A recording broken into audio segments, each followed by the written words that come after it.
दोस्तों कुछ लोग इतनी घटिया हरकतें कर देते हैं यार, जितना उसके बारे में बोला जाए उतना ही कम है। अभी ये जो वीडियो थी ये इतनी वायरल हुई कल, ये हर एक न्यूज़पेपर के द्वारा आप लोग देखते हैं। इंडियन एक्सप्रेस हो गया, हिंदुस्तान टाइम्स हो गया, फिर एनडीटीवी हो गया, मैक्सिमम हर एक न्यूज़पेपर में इसको कवर किया गया और काफ़ी डिटेल में कवर किया गया। और यहाँ पर इसको लेकर यहाँ पर एफआईआर भी दर्ज हुई। पूरा एक पर्टिकुलर जो यहाँ पर एक माहौल बना इसको लेकर देश के अंदर, किसी भी इंसान ने ये नहीं बोला कि ये सही किया गया है। ये जो पूरा पेड़ गिराया गया जेसीबी की हेल्प से, इस पे इतने सारे घोंसले थे और आप लोगों ने जैसा वीडियो में देखा, मैक्सिमम जो बच्चे हैं वो गिरते ही वहाँ पर मर गए। कितने सारे पक्षी एकदम उड़ कर गए। और कई सारे पक्षी तो इसमें ऐसे थे जो कि वाइल्ड लाइफ प्रोटेक्शन एक्ट के तहत हमारी कंट्री में प्रोटेक्टेड जो पक्षी की कैटेगरी में आते हैं।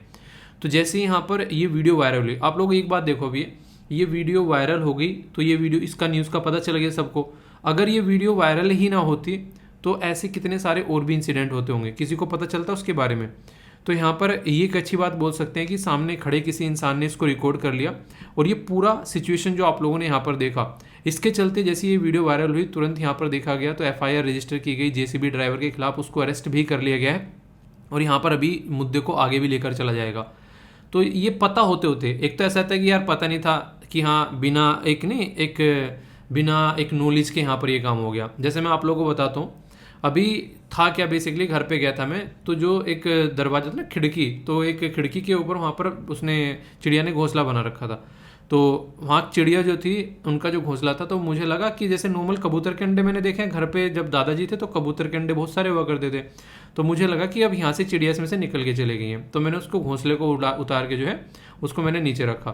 ठीक है, तो उसमें मुझे मेरी नज़र नहीं पड़ी। तो फिर थोड़ी देर में मैं देखा जैसे साइड में उसको पूरा घास हटाया वहाँ पे बहुत सारा, मुझे लगा कि अब बच्चे उड़ गए होंगे वहाँ से, क्योंकि काफ़ी दिनों से था वहाँ पे। पर लेकिन उसमें बहुत छोटे छोटे छिपकली के नहीं होते हैं, इतने छोटे छोटे उसमें 3-4 अंडे उसमें रखे हुए थे। तो मैंने कहा अरे तो गलत उतार दिया, तो फिर मैंने फिर से घास फूस लगा के उसको वहीं पे लगा दिया। ठीक है, एक तो पता है कि इंसान ने ऐसे गलती कर दी कि हाँ उसको पता नहीं था, पर लेकिन ये पूरा एक कॉन्शियस एफर्ट डाला गया है इसको तोड़ने के लिए, और सारी जो चिड़िया की यहाँ पर जान गई वो आप लोग यहाँ पर देख सकते हैं। तो इसके लिए कोई सख्त से सख्त कानून होना चाहिए अगर कोई इस तरह की हरकतें करता है, वो भी जानबूझकर।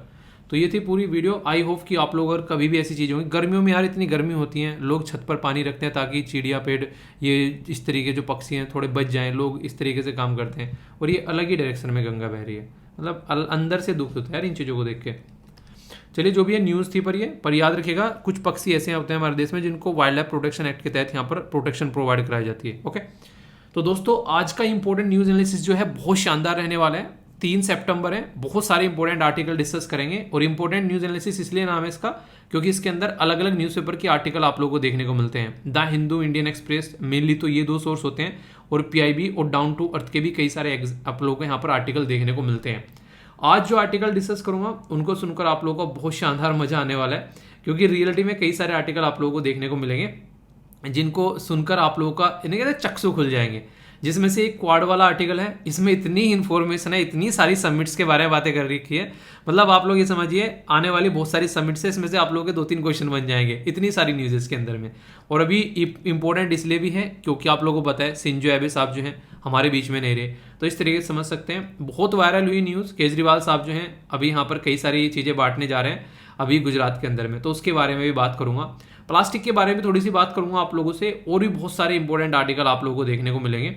एक आर्टिकल यहाँ पर एड्स की दवाइयों से रिलेटेड हम लोग बात करेंगे, क्या क्या मुद्दे देखने को मिल रहे हैं, यानी कि बहुत ही उम्दा तरीके का डिस्कशन रहने वाला है।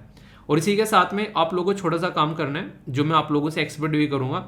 जो आप लोगों को जो भी आप लोग न्यूज़ सुनोगे उसको ध्यान से सुनिएगा, क्योंकि क्वेश्चन पूछूंगा और फिर क्वेश्चन के आंसर आप लोगों को देने हैं। जैसे कल यहाँ पर राधिका के द्वारा बहुत अच्छे से हिंदी में आंसर दिए गए, काफ़ी अच्छे लगे, तो आप लोग हिंदी या फिर इंग्लिश 2 लैंग्वेज में आंसर दे सकते हो। इसके अलावा तो यार मेरी समझ में आती नहीं है, ठीक है, तो इन 2 में आप लोग दे लेना।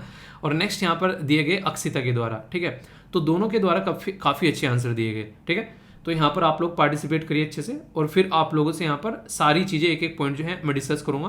प्लेस इन न्यूज़ भी देखेंगे हम लोग, वे एक इंपॉर्टेंट जो लोकेशन भी डिस्कस करेंगे वो भी काफ़ी इंपॉर्टेंट होगा। और इसी के साथ में इंपॉर्टेंट पर्सनैलिटी भी आप लोगों से डिस्कस करूँगा, वो भी आप लोगों को देखने को मिलेगा। आज की इंपॉर्टेंट पर्सनैलिटी है यहाँ पर, ये पहचानो कौन, देखता हूँ कौन पहचान पाता है। ये सारे वो हीरो हैं जिन्होंने हमारी कंट्री में कॉमनवेल्थ में गोल्ड जीता है, तो आप लोगों को इनके बारे में पता होना चाहिए। तो कम से कम चेहरा आप लोगों को पता होना चाहिए, क्योंकि देश का नाम रोशन किया है इन्होंने, ठीक है। तो हल्का सा आइडिया कम से कम आप लोगों को जरूर होना चाहिए।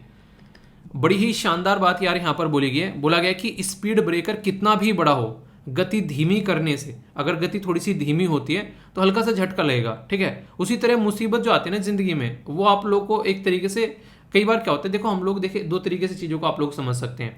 एक तो होता है कि जैसे कि हम लोग चल रहे हैं तो जिंदगी में कोई अड़चन आ गई तो हम लोग रुक गए, फिर हम लोगों ने क्या किया, उस अड़चन को दूर किया और हम लोगों ने और अपनी लाइफ को इंप्रूव कर कर हम लोग आगे बढ़ गए। तो ये होता है पॉजिटिव साइड। एक इंसान ऐसा होता है कि जिंदगी में दिक्कत आई, अब वहीं पर ही लोटपोट हो गया, उठने के लिए तैयार नहीं है, वहीं पर ही मतलब अपना आशियाना दबा लिया कि नहीं भाई आगे तो बढ़ना ही नहीं है। ये जो इंसान है ये वो इंसान होगा जिसको पता नहीं है कि शांति में बैठकर सोचकर चीजों का सॉल्यूशन भी निकाला जा सकता है। जैसे कि बोला गया कि स्पीड ब्रेकर जब आते हैं तो गति धीमी करते हैं तो झटका नहीं लगता है, आप लोगों ने देखा होगा, आराम से उसके ऊपर को उतर जाती है गाड़ी चाहे मोटरसाइकिल। इसी तरीके से जब जिंदगी में प्रॉब्लम आती है ना, आप लोगों को मैं गारंटी दे रहा हूँ, किसी न किसी तरीके से अपने दिमाग को थोड़ा सा शांत कर लेना, आप लोगों की जिंदगी में झटका नहीं लगेगा, आप लोगों को उसका सॉल्यूशन मिल जाएगा, चाहे कोई भी कितनी बड़ी भी समस्या क्यों ना हो। पर लेकिन अगर आप लोग आनन फानन में लगे रहेंगे तो ऑलरेडी समस्या है, आप लोग और समस्या कर बैठोगे, उन्हें कहते हैं कंगाली में आटा गीला, वो वाली हरकतें हो जाएगी फिर। तो इसलिए शांत स्वभाव से चीज़ों को सोचो, उनका क्या रिजल्ट है, क्या सॉल्यूशन निकल सकता है, वो चीज़ें आप लोग देखो, फिर सारी चीज़ें आप लोग के हिसाब से आप लोग को होती हुई नजर आएंगी। पर लेकिन दिमाग शांत रहना बहुत ज़्यादा जरूरी है यहाँ पे। तो इसलिए यार दिमाग को शांत रखो और हमेशा जोश के साथ में आगे बढ़ते रहो। तो हाउस द जोश, तो हमेशा हाई होना चाहिए, ठीक है। और कितनी पढ़ाई की कल जरूर बताना, क्योंकि मैं भूलूंगा नहीं, ठीक है। डेली पूछूंगा आप लोगों से और आप लोगों को बताना है कि कल कितने घंटे की आप लोगों की सीटिंग हुई, और घंटे आप लोगों को नहीं बढ़ाने, मिनट बढ़ानी है, 4-5 मिनट डेली बढ़ाते रहो, बस इतना काम आप लोग करना है। एक कह रहा है सर आपने जिंदगी सेट कर दी मॉर्निंग में, जैसे आप यहाँ पर आज के डेट में डेली रेगुलर जो वीडियो लेकर आते हो, डेली आप लोगों को पता है कि आप लोगों की वीडियो जो है 6:45 बजे अपलोड हो जाती है। तो जो रेगुलर अपने आप को इस टाइम टेबल में लाके बैठ गया है, वो अपना आगे का दिन जो है अच्छे से यूटिलाइज कर पा रहा है। और एक बच्चा ऐसा था जो शाम को वीडियो देख रहा था, कह रहा है सर जिस दिन से मॉर्निंग में वीडियो देखनी स्टार्ट करिए उस दिन से पूरा दिन बहुत अच्छा जाने लगा है, क्योंकि मॉर्निंग से फिर पूरा टाइम शेड्यूल सेट हो जाता है। तो 6:45 बजे एग्जैक्ट वीडियो आ जाती है, तो कोशिश किया करो कि ज़्यादा से ज़्यादा अपना मॉर्निंग में निपटा दिया काम, तो आप लोग सोचो कितने एडवांस आप लोग हो जाओगे। अपना करंट अफेयर आप लोगों को मॉर्निंग में खत्म हो गया, उसके बाद में फिर अपना जो सब्जेक्ट पढ़ने आप लोग वो सब्जेक्ट पढ़ते रहो आसानी से, अपने शेड्यूल को फॉलो करते रहो, जो भी काम आप लोगों को करना है। तो ये इसीलिए आप लोगों को मॉर्निंग में वीडियो दी जाती है। और कितनी मेहनत इसके पीछे की जाती है, जो पीपीटी ये बनाई जाती है, इसका पर्पज ये रहता है कि आप लोगों को मेहनत ना करनी पड़े, आप लोगों की जिंदगी थोड़ी आसान हो जाए, ठीक है। तो इसलिए अच्छे से एंजॉय किया करो, प्रॉपर वे में टकटकी लगाकर वीडियो सुना करो। और जो क्वेश्चन फ्रेम किए जाते हैं ना, उनका पर्पज ही यही होता है ताकि जो आर्टिकल मैं आप लोगों को पढ़ाता हूँ वो आर्टिकल लंबे समय तक आप लोग याद रख पाओ, ठीक है। तो क्वेश्चन प्रैक्टिस करते ही आप लोगों के आर्टिकल भी याद रह जाएंगे। आज तो कई सारे आंसर राइटिंग के भी मैं आप लोगों को क्वेश्चन दूंगा, क्योंकि कई सारे बच्चे बोल रहे थे कि सर पीपीटी के अंदर ही डाल दे करो क्वेश्चन, तो मैं डाल दूंगा, तो उसको भी आप लोग देख लीजिएगा अच्छे से। हर एक लेवल पर आप लोग अपने आप को तैयार करके चलना है। 3 सितंबर है यार, 3 सितंबर जो है ये सेलिब्रेट किया जाता है स्काई क्रैपर, ठीक है। तो यहाँ पर ये क्या होता है, ये एक तरीके से गगनचुंबी इमारत आप लोग बोल सकते हैं। जैसे कि वीडियो को पॉज कर एक बार बताओ दुनिया में सबसे ऊंची इमारत कौन सी है, पता है आप लोगों को? आप लोगों ने कई बार सुना भी होगा कि उसके ऊपर मूवीज भी दुनिया भर की बन चुकी है, पता नहीं क्या क्या चीजें। नाम है उसका, नाम क्या है, बीके। बीके मतलब पी के नहीं, बीके बीके मतलब बुर्ज खलीफा, ठीक है। तो उसकी जो ऊंचाई है वो 828 मीटर ऊंची है वो। इससे आप लोग अंदाजा लगा सकते हैं कि लगभग 1 किलोमीटर ऊंची है, थोड़ा सी कमी रह गई यहाँ पर, इतनी ऊंची इमारत इन्होंने बना रखी है। तो इससे आप लोग लगा सकते हैं अंदाजा कि ये इतनी ऊंची इमारत जो बनाई गई, गगनचुंबी इमारत। तो यहाँ पर ये हमारी क्रिएटिविटी है, यानी कि इंसानों ने ये क्रिएटिविटी यहाँ पर की है, तभी हम लोग इतनी ऊंची इमारत बना पाते हैं, ये आसमान को छूने वाली। ये हमारी कंस्ट्रक्शन, जो इंडस्ट्रियल और जो कंस्ट्रक्शन की जो एक्टिविटी है, खासकर हमारे जो इंजीनियर हैं उनकी आप लोग पावर बोल सकते हैं, ठीक है। आप लोगों ने उनको सुना, मनीष जी को, ये देखिए बिहार के इंजीनियर इन्होंने नाला इतना ऊपर बना दिया। मतलब बड़े ही इंटरेस्टिंग इंसान है यार, सारे मुद्दे लोगों के सामने रखते हैं कि कोई भी अगर गलत कोई काम कर रहा है, तो मुझे पर्सनली काफ़ी अच्छा लगता है जब भी उनकी 1-2 वीडियो सामने आती है, तो वो हमेशा जो सोसाइटी के लूप होल है वो दिखाते रहते हैं, ठीक है। तो वो सारी चीज़ें हैं, तो कहीं ना कहीं अगर लूप होल दिखेंगे नहीं तो उनको मरम्मत कौन करेगा, तो वाली बात है। हमारे देश के अंदर में सबसे ऊंची, हाईएस्ट, जो एक तरीके से आप लोग ऊंची स्टैचू बता सकते हैं कौन सी स्टैचू है, और दुनिया में सबसे ऊंची कौन सी, आप लोग यही बताइएगा। तो देखता हूँ कौन कौन इसका सही आंसर देता है, ठीक है। तो बेसिक है, इसके बारे में याद रखिएगा। बाकी जो इंपॉर्टेंट आर्टिकल है इसको थोड़ा सा ध्यान से सुनिएगा यार, थोड़ा सा ये इसलिए कह रहा हूँ, ध्यान से सुनिएगा, क्योंकि जब मैं इसको पढ़ने बैठा था तो मुझे ऐसा लगा कि इसके अंदर इतने सारी चीज़ें दे दी इन्होंने कि इसके अंदर से कई सारे क्वेश्चन निकाले जा सकते हैं। वो कैसे, अभी आप लोगों को बताऊंगा तो आप लोग इसके साथ में कनेक्ट हो पाएंगे। क्वाड, क्वाड के बारे में आप लोग सब जानते हैं। क्वाड का मतलब क्या होता है? क्वाड का मतलब होता है चार। ये वो वाला क्वाड नहीं, सो किवाड़ बोलते हैं, दरवाजा नहीं होता, किवाड़ बोलते हैं तो उसके वाले की बात नहीं कर रहा हूँ मैं। चार होते हैं, और चार महारथी कौन है यहाँ पर? यूएस से, इसी के साथ में जापान, और ये तो है हमारे मोदी जी शेर, और यहाँ पर यहाँ ऑस्ट्रेलिया, ठीक है। तो टोटल मिलाकर चार जो कंट्री हैं वो मिलकर काम करते हैं क्वाड के अंदर में। और जब से ये चारों के चारों आपस में मिले हैं तब से लेके चाइना को पसीना छूटना स्टार्ट हो गया है, ठीक है।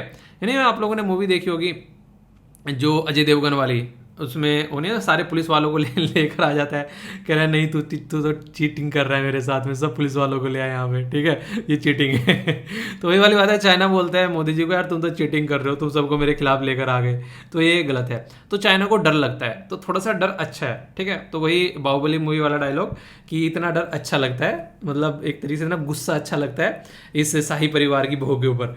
तो वही है कि चाइना इससे डरने लगा है, कई बार इसके बारे में उल्टी सीधी स्टेटमेंट देता है। उसका रीजन यही है कि सारी की सारी कंट्री जो है वो चाइना को टैकल करने की बात करती है। और ये मीटिंग जो अभी यहाँ पर होने वाली है, सीनियर ऑफिशियल मीटिंग इसको बोला जा रहा है, इसका नाम भी दिया गया सोम, यानी कि सीनियर ऑफिशियल मीटिंग। इसमें सबसे बड़ी बात क्या है, वो ये है कि चाइना की जो ताइवान को लेकर टेंशन हो रही थी, उसके बाद में ये पहली मीटिंग आप लोगों को देखने को मिल रही है। तो इसके चलते यहाँ पर इंडिया के अंदर ये मीटिंग हो रही है, तो इसके बारे में बहुत सारी बातें यहाँ पर आप लोगों को देखने को मिल सकती है। तो इंपॉर्टेंट इसलिए भी क्योंकि हमारे देश में हो रही है, एक तो इसलिए इंपॉर्टेंट है, दूसरी यहाँ पर इसलिए भी इंपॉर्टेंट है क्योंकि जिसने इस पर्टिकुलर ग्रुप की स्थापना रखी थी, क्वाड नाम का शब्द जिस इंसान ने दिया था, वो अब हमारे बीच में नहीं है। देखो यार, मैं इनसे पर्सनली मिला नहीं कभी, पर पता नहीं क्या एक बड़ी ही एक नहीं पॉजिटिव सी फीलिंग आती है इनको देखकर हमेशा। मतलब एक तरीके से इतने शानदार पर्सनैलिटी, एक सुलझे हुए इंसान, और हमेशा इंडिया के साथ में खड़े हुए मिलेंगे तुमको, ठीक है। मतलब आप लोग देख लो, चाहे मनमोहन सिंह जी प्रेसिडेंट थे, वो प्राइम मिनिस्टर थे, चाहे अभी मोदी जी प्राइम मिनिस्टर हैं, मतलब हमेशा इंडिया के साथ में खड़े मिले हैं। तो ये काफ़ी पॉजिटिव लगती थी मुझे इनकी बात। शिंजो एबे साहब की अभी हमारे बीच में नहीं है, रिसेंटली अभी आप लोगों ने देखा इनकी डेथ हुई थी। तो यहाँ पर इनके द्वारा इस पर्टिकुलर ग्रुप की स्थापना की गई थी। तो यहाँ पर ये जो ग्रुप है इसकी मीटिंग होने वाली है अभी 5 सितंबर और 6 सितंबर की। तो यहाँ पर 5 सितंबर पता है आप लोगों को टीचर्स डे सेलिब्रेट किया जाना है। कई सारे बच्चों ने छोटी छोटी वीडियो बनाकर सेंड भी कर दिया है। कितने एक्टिव होते हो ना आप लोग ये कह रहे हैं सर हैप्पी टीचर्स डे मतलब पहले लग जाते हो, जैसे जैसे बर्थडे में लग जाते हो पहले 1 महीने पहले। मैंने कहा ये देखो प्यारी तो है यार ये सारी चीज़ें, मतलब इंसान की रातों जग जग कर वीडियो बनाई जाती है, पीपीटी बनाई जाती है, तो प्यारी है जो इंसान जो है प्यार में कुछ भी कर सकता है इंसान। आप लोगों ने सुना होगा ना, पढ़ाई और प्यार तो ऐसी चीज़ है कि कोई ज़बरदस्ती नहीं करवा सकता, और दिल से आए तो इंसान पता ना क्या क्या कर जाए। तो ये चीज़ें हैं। तो ये जो मीटिंग होगी अभी इंडिया के अंदर आप लोगों को देखने को मिलेगी। सबसे बड़ी बात यह है, ये बैलेंस करने की कोशिश कर रही है। अभी चक्कर क्या है, संघाई कॉर्पोरेशन ऑर्गेनाइजेशन की मीटिंग होने वाली है सितंबर के मिड में। तो आप लोगों को क्या याद रखना है, एक तो क्वाड की मीटिंग हो रही है इंडिया के अंदर में जिसमें चारों मिल रही हैं, और ये सीनियर ऑफिसर मीटिंग है। दूसरी यहाँ पर संघाई कॉर्पोरेशन ऑर्गेनाइजेशन की मीटिंग हो रही है सितंबर के ही महीने में। ये कहाँ पर हो रही है, ये हो रही है उज्बेकिस्तान के अंदर में। एक मैप बेस्ड लोकेशन भी हो जाएगी, उज्बेकिस्तान भी आप लोग देख लीजिए, यहाँ पर है उज्बेकिस्तान, ठीक है। एग्जैक्ट लोकेशन आप लोगों के सामने है, ताशकंद इसकी कैपिटल आप लोगों को देखने को मिलेगी, और हमारी कंट्री से आप लोगों को लोकेशन यहाँ पर है, और एक सेंट्रल एशियन कंट्री आप लोगों को यहाँ पर ये देखने को मिलेगी। तो ये इसके बारे में आप लोग याद रखिएगा। तो यहाँ पर संघाई कॉर्पोरेशन ऑर्गेनाइजेशन की मीटिंग आप लोगों के सामने आएगी, उसमें प्राइम मिनिस्टर मोदी साहब भी जाएंगे। और जब से यूक्रेन की वॉर हुई है और कोविड-19 के बाद में पहली ये मीटिंग है इन पर्सन, यानी कि आमने सामने लोग यहाँ पर बैठेंगे, वरना अब तक सारी चीज़ें जो वर्चुअल चल रही थी। तो प्राइम मिनिस्टर मोदी साहब जो है संघाई कॉर्पोरेशन ऑर्गेनाइजेशन की मीटिंग में जाएंगे, तो वहाँ पर पुतिन साहब भी आएंगे, वहाँ पर चाइना भी आएगा, और वहाँ पर पाकिस्तान भी आएगा, पाकिस्तान के नए प्राइम मिनिस्टर बन गए हैं, वहाँ पर ईरान भी आएगा, ये समझिए आप लोग यहाँ पर, ठीक है, सेंट्रल एशियन कंट्री। तो ये काफ़ी इंटरेस्टिंग और इंपॉर्टेंट मीटिंग यहाँ पर होगी। तो देखने वाली बात यह है कि कैसे इसको लेकर चला जा रहा है, ठीक है। तो ये इंपॉर्टेंट है यहाँ पर। इसी के साथ में यहाँ पर ये भी इंटरेस्टिंग है, जो एक और क्वेश्चन आप लोगों का बन गया, टोक्यो में अभी सबमिट हुई थी क्वाड की, ये याद रखिएगा। मई में अभी यहाँ पर जो लीडर मिले थे वो टोक्यो में सबमिट हुई थी, और यहाँ पर सीनियर ऑफिसर मिलने वाले हैं हमारे देश में। तो अभी 3 मीटिंग के बारे में तो आप लोगों को यहीं पर ही पता चल गया इस अकेले स्लाइड में, जिसके ऊपर अक्सर क्वेश्चन आप लोगों से पूछे जाते हैं। अभी आगे चलता हूँ। इसी के साथ में यहाँ पर 2+2 की मीटिंग होगी, ठीक है। अभी यहाँ पर इसके चलते एक 2+2 की मीटिंग अभी आप लोगों को देखने को मिलेगी। तो एक्सटर्नल अफेयर मिनिस्टर जयशंकर साहब जो हैं, जो हमारे एक्सटर्नल अफेयर मिनिस्टर हैं, और राजनाथ सिंह जी जो कि हमारे डिफेंस मिनिस्टर हैं, वो टोक्यो जाएंगे। इसी वीक में, ठीक है, आप लोगों को देखने को मिलेगा इसी वीक में बाद में, जो कि 2+2 मीटिंग होगी। और 2+2 मीटिंग के बारे में एक बात आप लोगों के लिए याद रखनी है जो काफी इंपॉर्टेंट है। 2+2 हम लोग किसके साथ में मिलते हैं? हम लोग उसके साथ में मिलते हैं जिसके साथ में हमारा दिल मिलता है। उन्हें राजकुमार का डायलॉग है कि दिल से दिल मिलता है तो संबंध बनाने अच्छे लगते हैं, वरना हम लोग बातें नहीं करते हैं, ठीक है।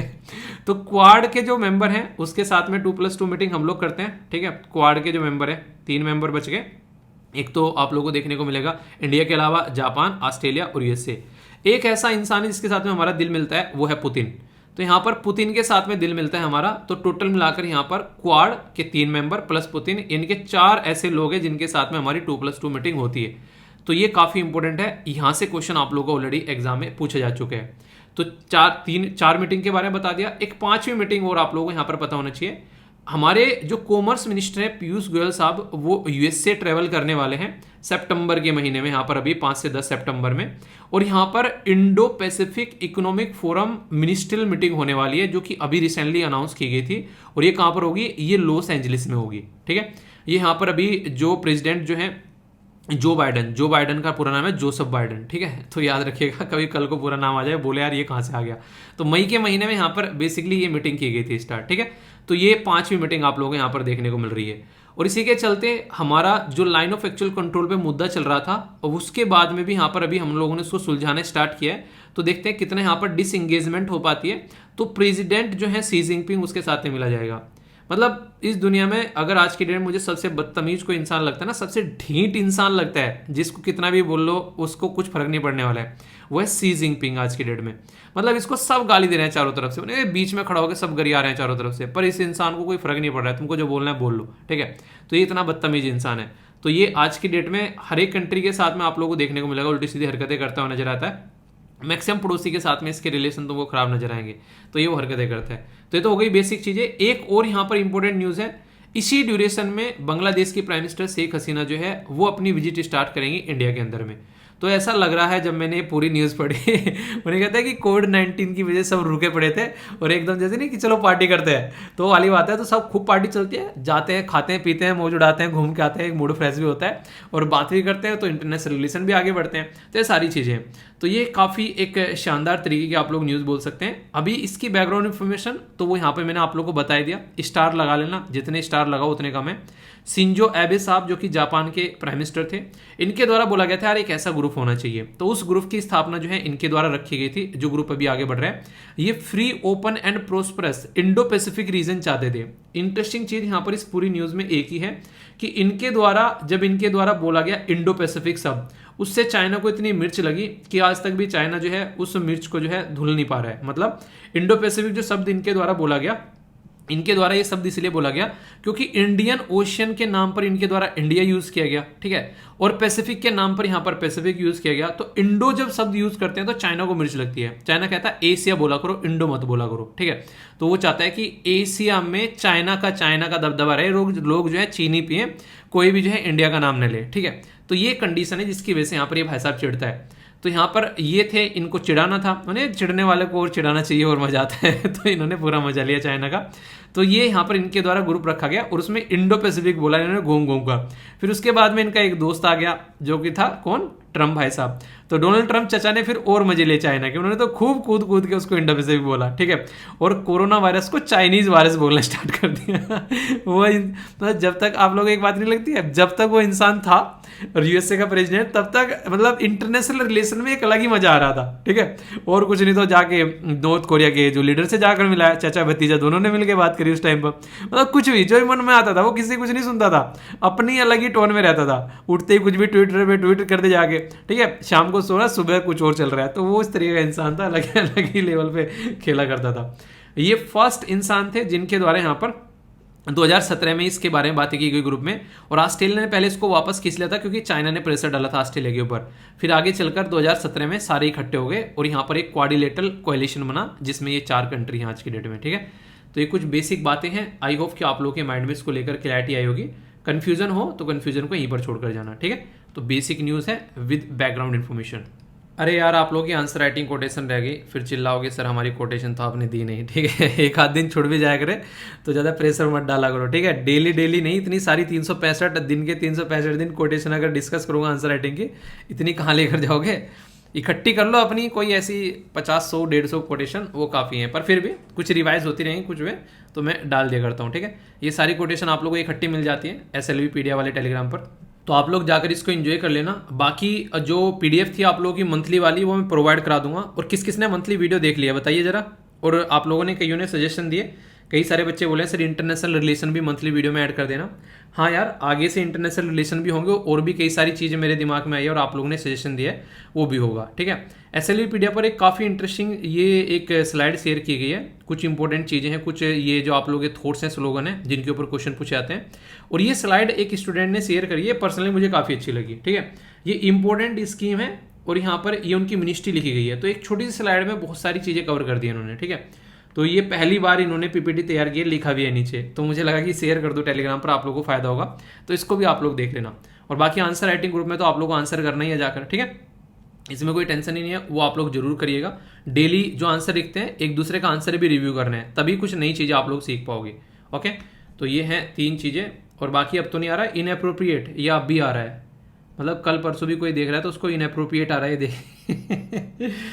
ये देखिए, ठीक है। तो यहाँ पर सेल्फ फार्मिंग टॉपिक, मतलब हद करते हैं यूट्यूब वाले भी यार। चलिए जो भी है उनको एंजॉय करने दो। आप लोग फीडबैक देते रहा करो, लाइक या डिसलाइक कर वीडियो को बता सकते हो, और चीज़ों को शेयर कर सकते हो अगर आप लोगों को अच्छी लगती है, ठीक है। तो ये चीज़ें हैं। ये है मेंस की कोटेशन, जो कि काफ़ी इंपॉर्टेंट है। अगर किसी इंसान को आप लोगों को जानना है, समझना है, ठीक है, तो एडवर्सरी में भी इंसान जो है नॉर्मली आप लोगों को देखने को मिलेगा। अगर किसी को एक विपरीत परिस्थितियों में रखो तो सारे इंसान लगभग एक तरीके से रिएक्ट करते हैं, पर लेकिन जब पावर मिल जाती है ना, तब इंसान की असली कैरेक्टर का पता चलता है, यानी कि उसके ऊपर कोई प्रतिबंध नहीं है, और तब उसको देखो वो इंसान कैसा है। तो अब्राहम लिंकन साहब के द्वारा बात की गई थी कि किसी को जानना है ना इंसान कैसा है, तो इसको पावर दे दो, पता चलेगा ये इंसान जब पावर है तो तब इसके अंदर का असली जानवर निकल के आएगा कि अब तो मैं बादशाह हूँ, ठीक है। कि कल को चलकर किसी ने प्राइम मिनिस्टर बना दिया, अब देखो भाई साहब ना, मैंने सबको नचा दिया, ठीक है। तो वो वाली बातें हैं, प्राइम मिनिस्टर बन गए और जाकर अपने मोहल्ले के एक नहीं ऐसे इंसान से लड़ते हैं, नाली के ऊपर लड़ाई होती थी, अच्छा हमारी नाली के अंदर तो ना कचरा डालता था, मतलब प्राइम मिनिस्टर होकर वहाँ पे लड़ रहा जाके, ठीक है। तो ये है ना वो इंसान जिसने मेरे टायर की पंचर की हवा निकाली थी, प्राइम मिनिस्टर भाई साहब, कोई नहीं, प्राइम मिनिस्टर बाद में, पहले मेरा बदला लेना है मुझे, ठीक है। तो वो वाली चीज़ें नहीं होनी चाहिए। कहने का मतलब इंसान को पावर मिले तो ऐसी ऐसी हरकतें नहीं होनी चाहिए, और पावर देने के बाद में पता चलता है कि इंसान की हरकतें क्या है। तो एथिक्स के अंदर भी ऐसी कोटेशन है जो कि डायरेक्ट क्वेश्चन की फॉर्म में आप लोगों से पूछी जाती है, तो माइंड में जितना अच्छे से क्लैरिटी रहेगी उतना अच्छे से आप लोग चीज़ों को समझ पाओगे, ठीक है। तो ये है यहाँ पर एक आर्टिकल। इसी के साथ में एक और छोटी सी न्यूज़ है यहाँ पर, ये आप लोग देख सकते हैं, फ्री बीज के बारे में काफ़ी ज़्यादा न्यूज़ अभी रिसेंटली देखने को मिली। फ्री बीज होती है यानी कि एक तरीके से बिना पैसे के लोगों को सामान बांटना। तो अभी गुजरात में प्रोमिस किए जा रहे हैं अरविंद केजरीवाल साहब के द्वारा कि सबके लोन जो है वो माफ़ कर दिए जाएंगे। तो 6 गारंटी इन्होंने बोला है कि केजरीवाल की गारंटी, ठीक है। तो इसमें क्या बोला है, फसल में MSP दिया जाएगा, इसी के साथ में 12 घंटे बिजली मिलेगी किसानों के लिए, बेसिकली यहाँ पर बात बोली जा रही है इनके द्वारा।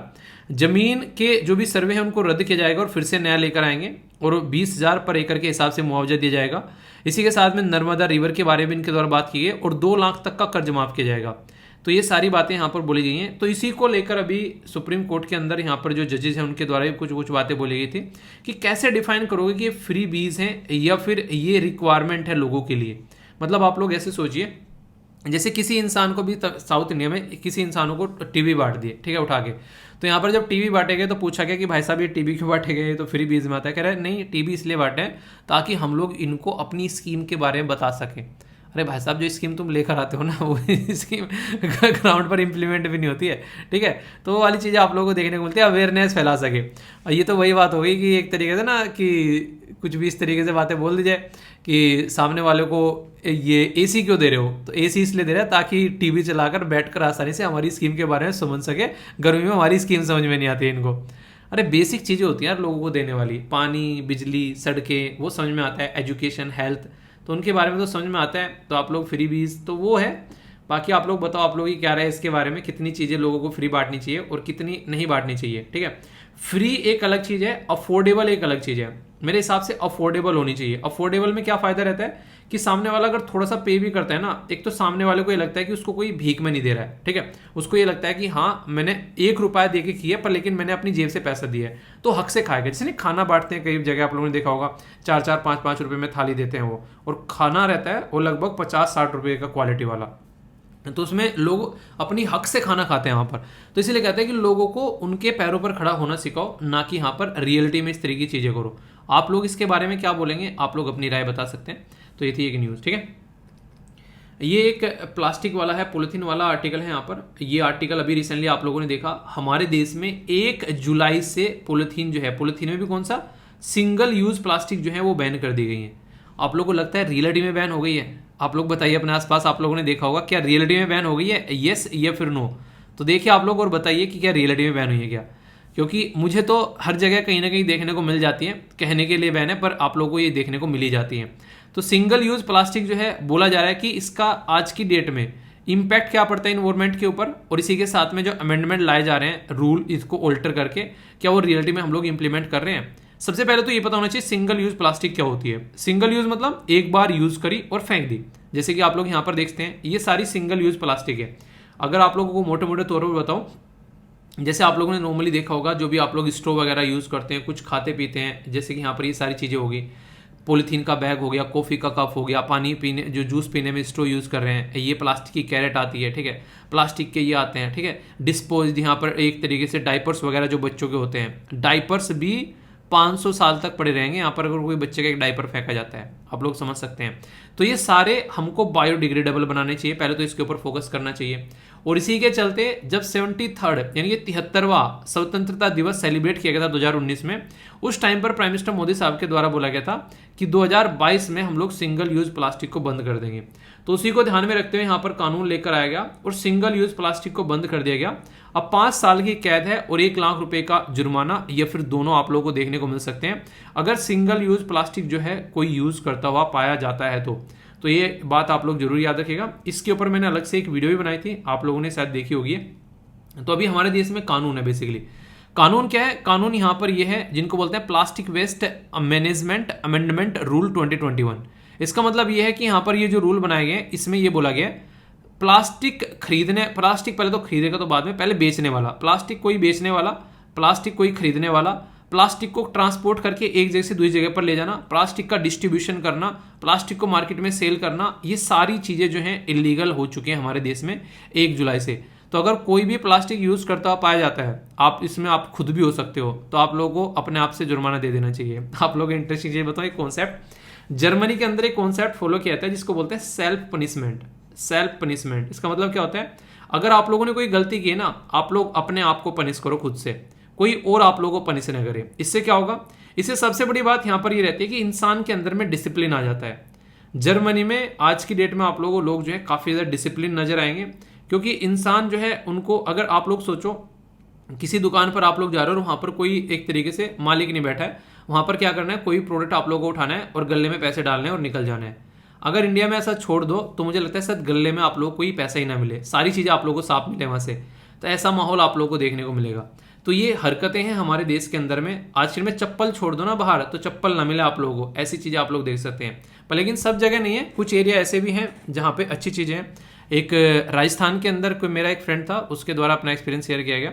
बोला था कि यार एक मतलब राजस्थान के अंदर पहली बार गया था वो, तो उसने बोला कि यार राजस्थान के लोग जो हैं वो इस तरीके के लोग नहीं है जैसे और कई जगह के लोग देखने को मिलते हैं। मैं नाम नहीं लूँगा और ना आप लोग बोलोगे कि सर क्या बोल रहे हो, ठीक है। तो कई जगह लोग आप लोग ऐसे देखने को मिलते हैं, लोग सारे ही हैं, ये सारा नेचर होता है इंसानों का यार, ठीक है।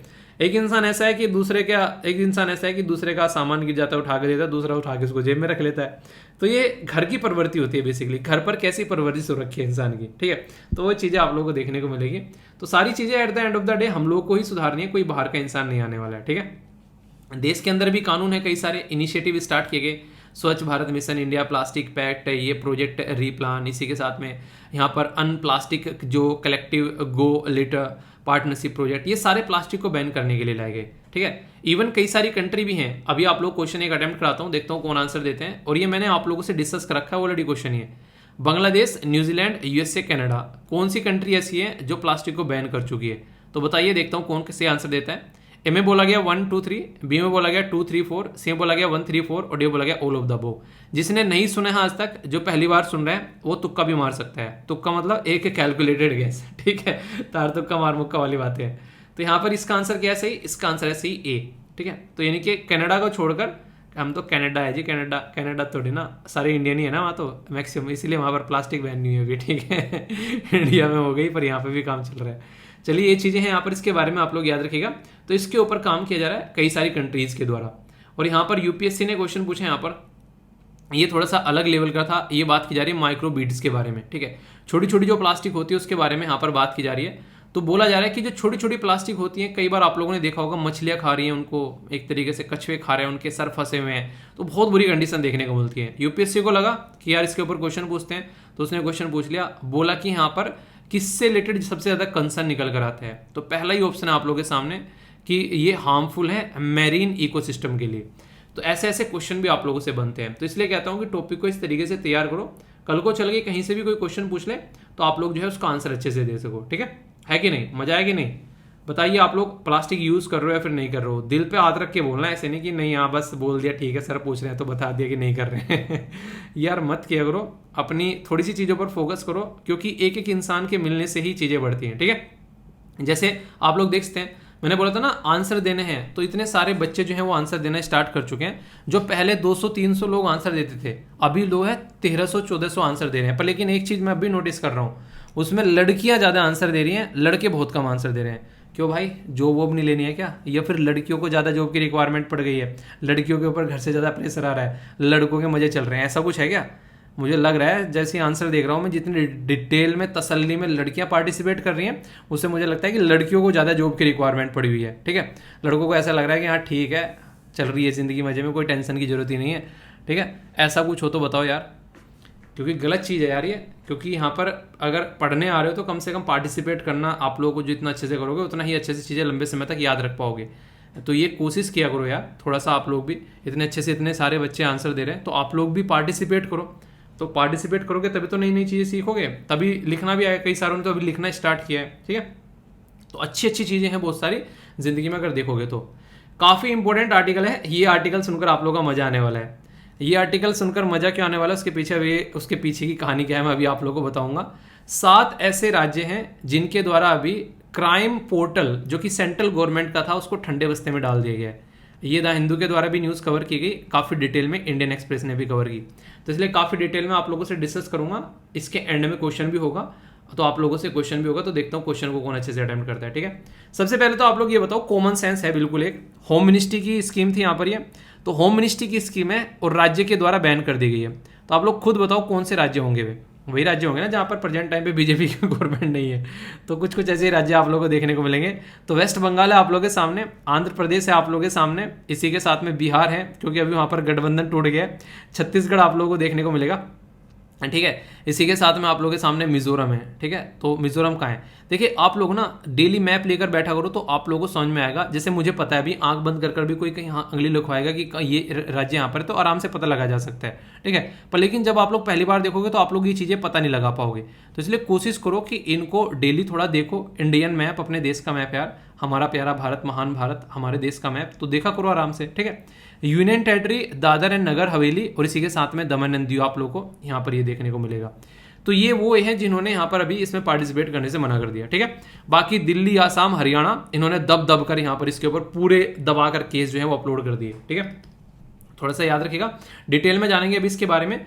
तो यहाँ पर जो राज्य हैं उन्होंने इन्फॉर्मेशन शेयर करने से मना कर दिए, जिनके नाम मैंने अभी आप लोगों को बताए। और ये इन्फॉर्मेशन किससे रिलेटेड थी? ह्यूमन ट्रैफिकिंग का डेटा यहाँ पर शो करने की बात की गई थी, या फिर कोई सीरियस क्राइम हो रखे हैं, ठीक है। तो यहाँ पर उसके चलते तो लॉ इन्फोर्समेंट एजेंसी जो है उनके खिलाफ एक्शन ले सकती थी। तो इनको लगा कि हम अपना काम जो है अपने आप थाम लेंगे। तो यहाँ पर जब बात करते हैं ट्रैफिकिंग के बारे में, ये काफ़ी ज़्यादा खतरनाक चीज़ है। ट्रैफिकिंग समझाने के लिए ओनली ये पिक्चर आप लोगों के लिए काफ़ी है। अभी आप लोगों ने देखा मूवी आई थी यहाँ पर, ये मूवी का नाम क्या है, याद आ रहा है? चलिए बताइए। इस मूवी में ये दिखाया गया है कि एक औरत है, रियलिटी में औरत यहाँ पर ये है गंगू, ठीक है। तो इनको यहाँ पर इनका बॉयफ्रेंड मतलब एक तरीके से बहला फुसला कर लोकल एरिया से घर से चोरी चारी करवा कर अपना सोना पोना सब और यहाँ पर इनको लिया और फिर लाकर इनको मार्केट में बेच दिया, ठीक है। तो यहाँ पर ये क्या है? ये है ह्यूमन ट्रैफिकिंग। तो यहाँ पर जब भी कोई इंसान जो है वो ह्यूमन ट्रैफिकिंग का शिकार बनता है तो यहाँ पर सारी घटिया चीज़ें देखने को मिलती है। अगर आप लोगों को बताऊं, ह्यूमन ट्रैफिकिंग में अगर मोटे मोटे तौर पर कोई बोले आप लोगों को, तो सेक्सुअल एक्सप्लॉयटेशन आप लोगों को देखने को मिलता है। यहाँ पर बच्चे का, यहाँ पर एक तरीके से औरत का, किसी का भी आप लोगों से हो सकता है। इसमें फोर्स लेबर आप लोगों को देखने को मिलती है, किसी को पकड़ के ले आए और उससे जबरदस्ती काम करवा रहे, कुछ भी, ठीक है। इसी के साथ में बंधुआ मजदूरी का नाम आप लोगों ने सुना होगा, ठीक है।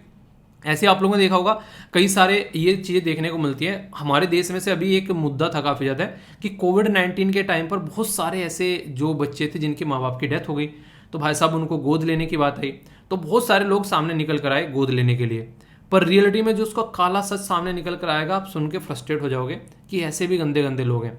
मतलब बच्चों को गोद लेकर चले गए आधे लोग ऐसे विदेशों में, और ऐसे केसेस कई बार निकल कर आते हैं, और फिर वहाँ पर उनको ले जाकर एक तरीके से घर में एक तरीके से सर्वेंट की तरीके से उनको रखा जा रहा है।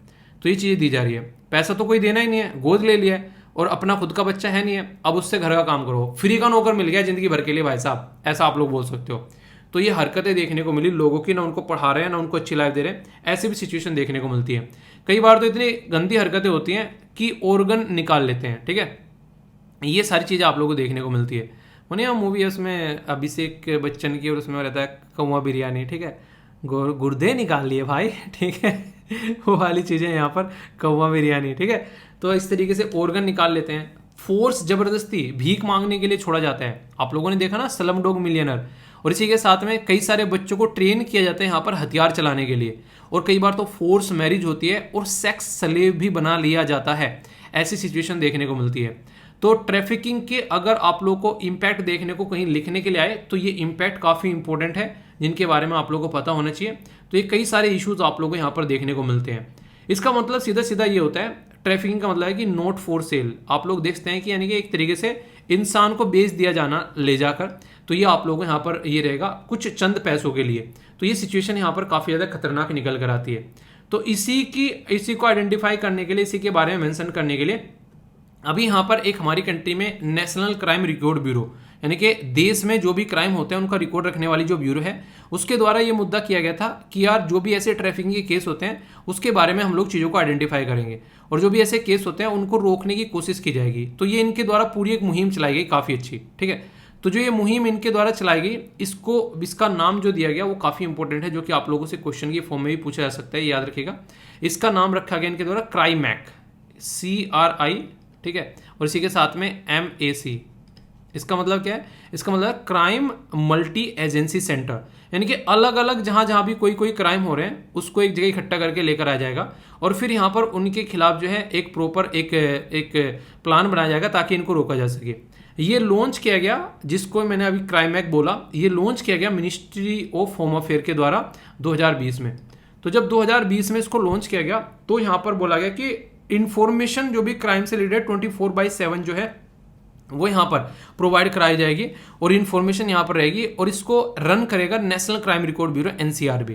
और अर्ली डिटेंशन जब पता चलेगा किसी भी गलत चीज़ का, तो उसका फिर प्रिवेंशन यानी कि उसको रोका भी जाएगा।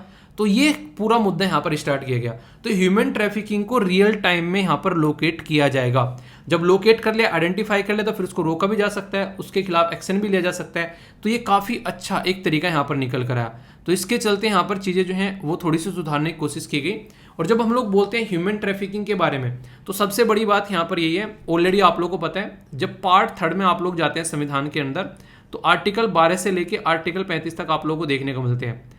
तो इसमें आर्टिकल 23 जो है वो इसी चीज़ के बारे में बात करता है, यानी कि हमारे संविधान का आर्टिकल इसके ऊपर बना रखा है ऑलरेडी कि ह्यूमन ट्रैफिकिंग यहाँ पर नहीं देना चाहिए। यानी कि फोर्सफुली किसी का एक्सप्लॉयटेशन आप लोग नहीं कर सकते यार।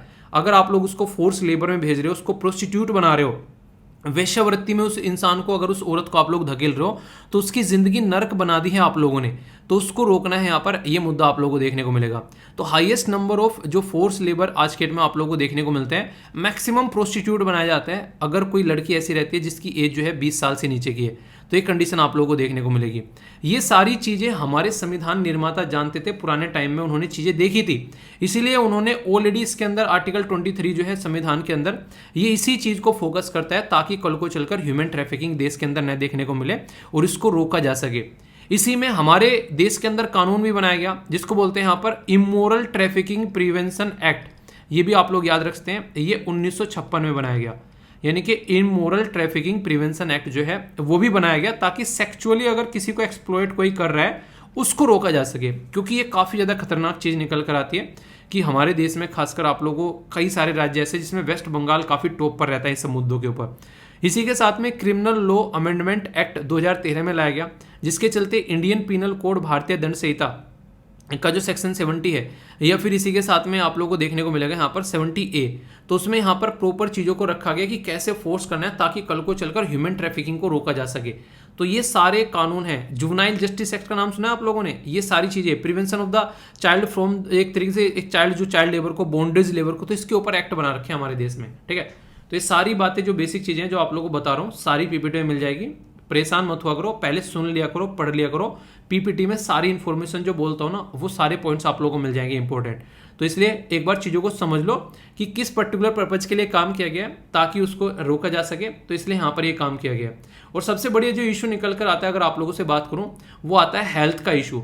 कई बार आप लोगों को देखने को मिलेगा यहाँ पर प्रोटेक्शन का इस्तेमाल नहीं किया जाता है जब फिजिकल रिलेशन बनाए जाते हैं यहाँ पर इस तरीके की चीज़ों में, और उसकी वजह से आप लोगों को देखने को मिलेगा एड्स की बीमारी यहाँ पर काफ़ी लार्ज स्केल पर देखने को मिलती है।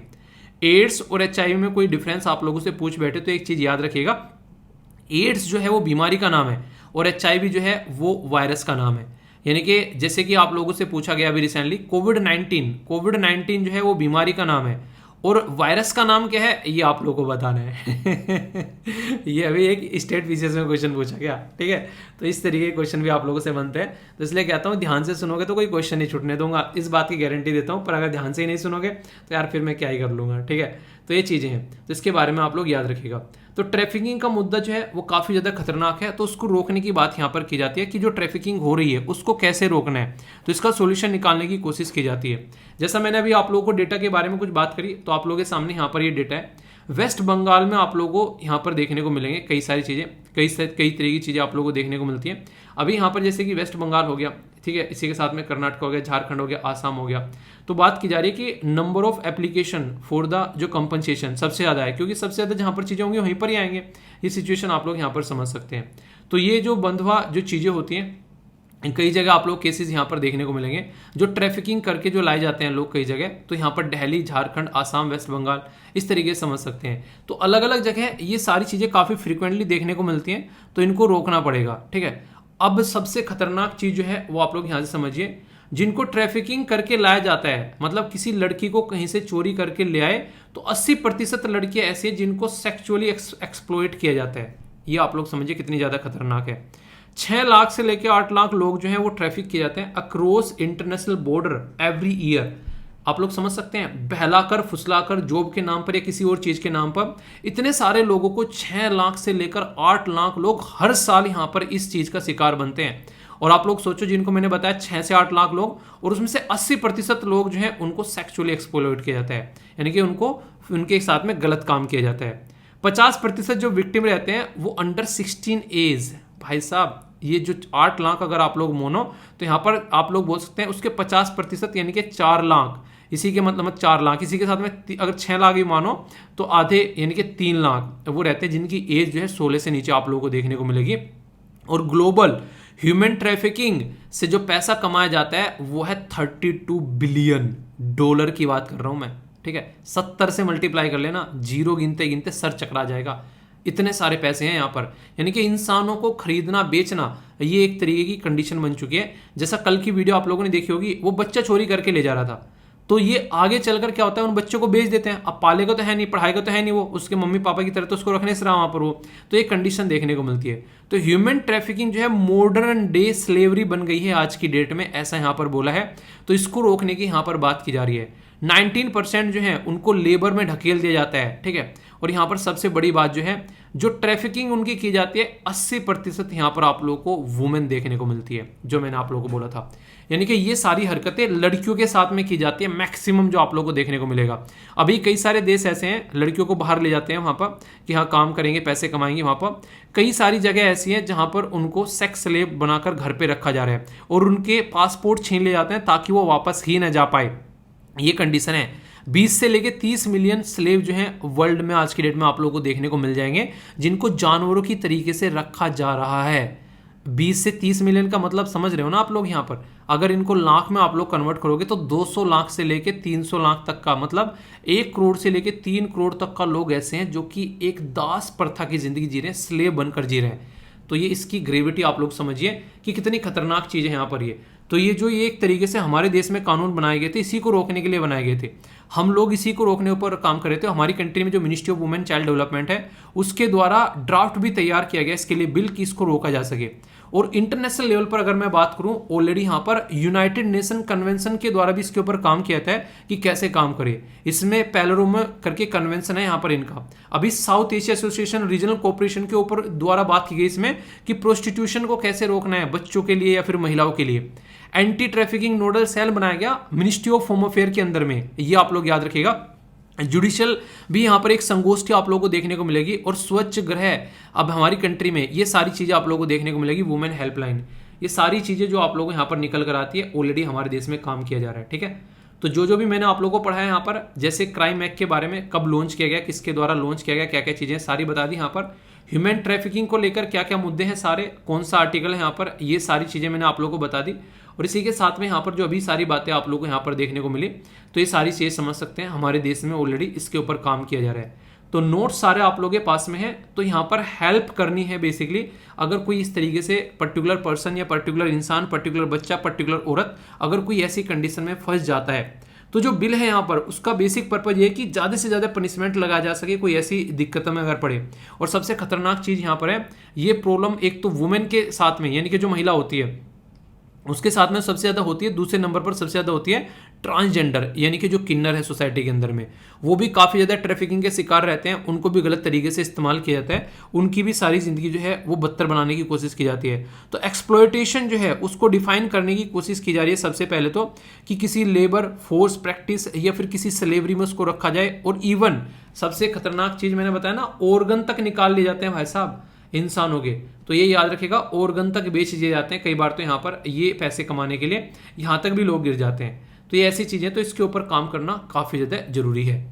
यूपीएससी मेंस में 2018 में क्वेश्चन पूछ लिया, आप लोग देख सकते हैं। जो ओपीएम ग्रो की जा रही है वो काफी ज्यादा सिक्योरिटी का कंसर्न बनती है।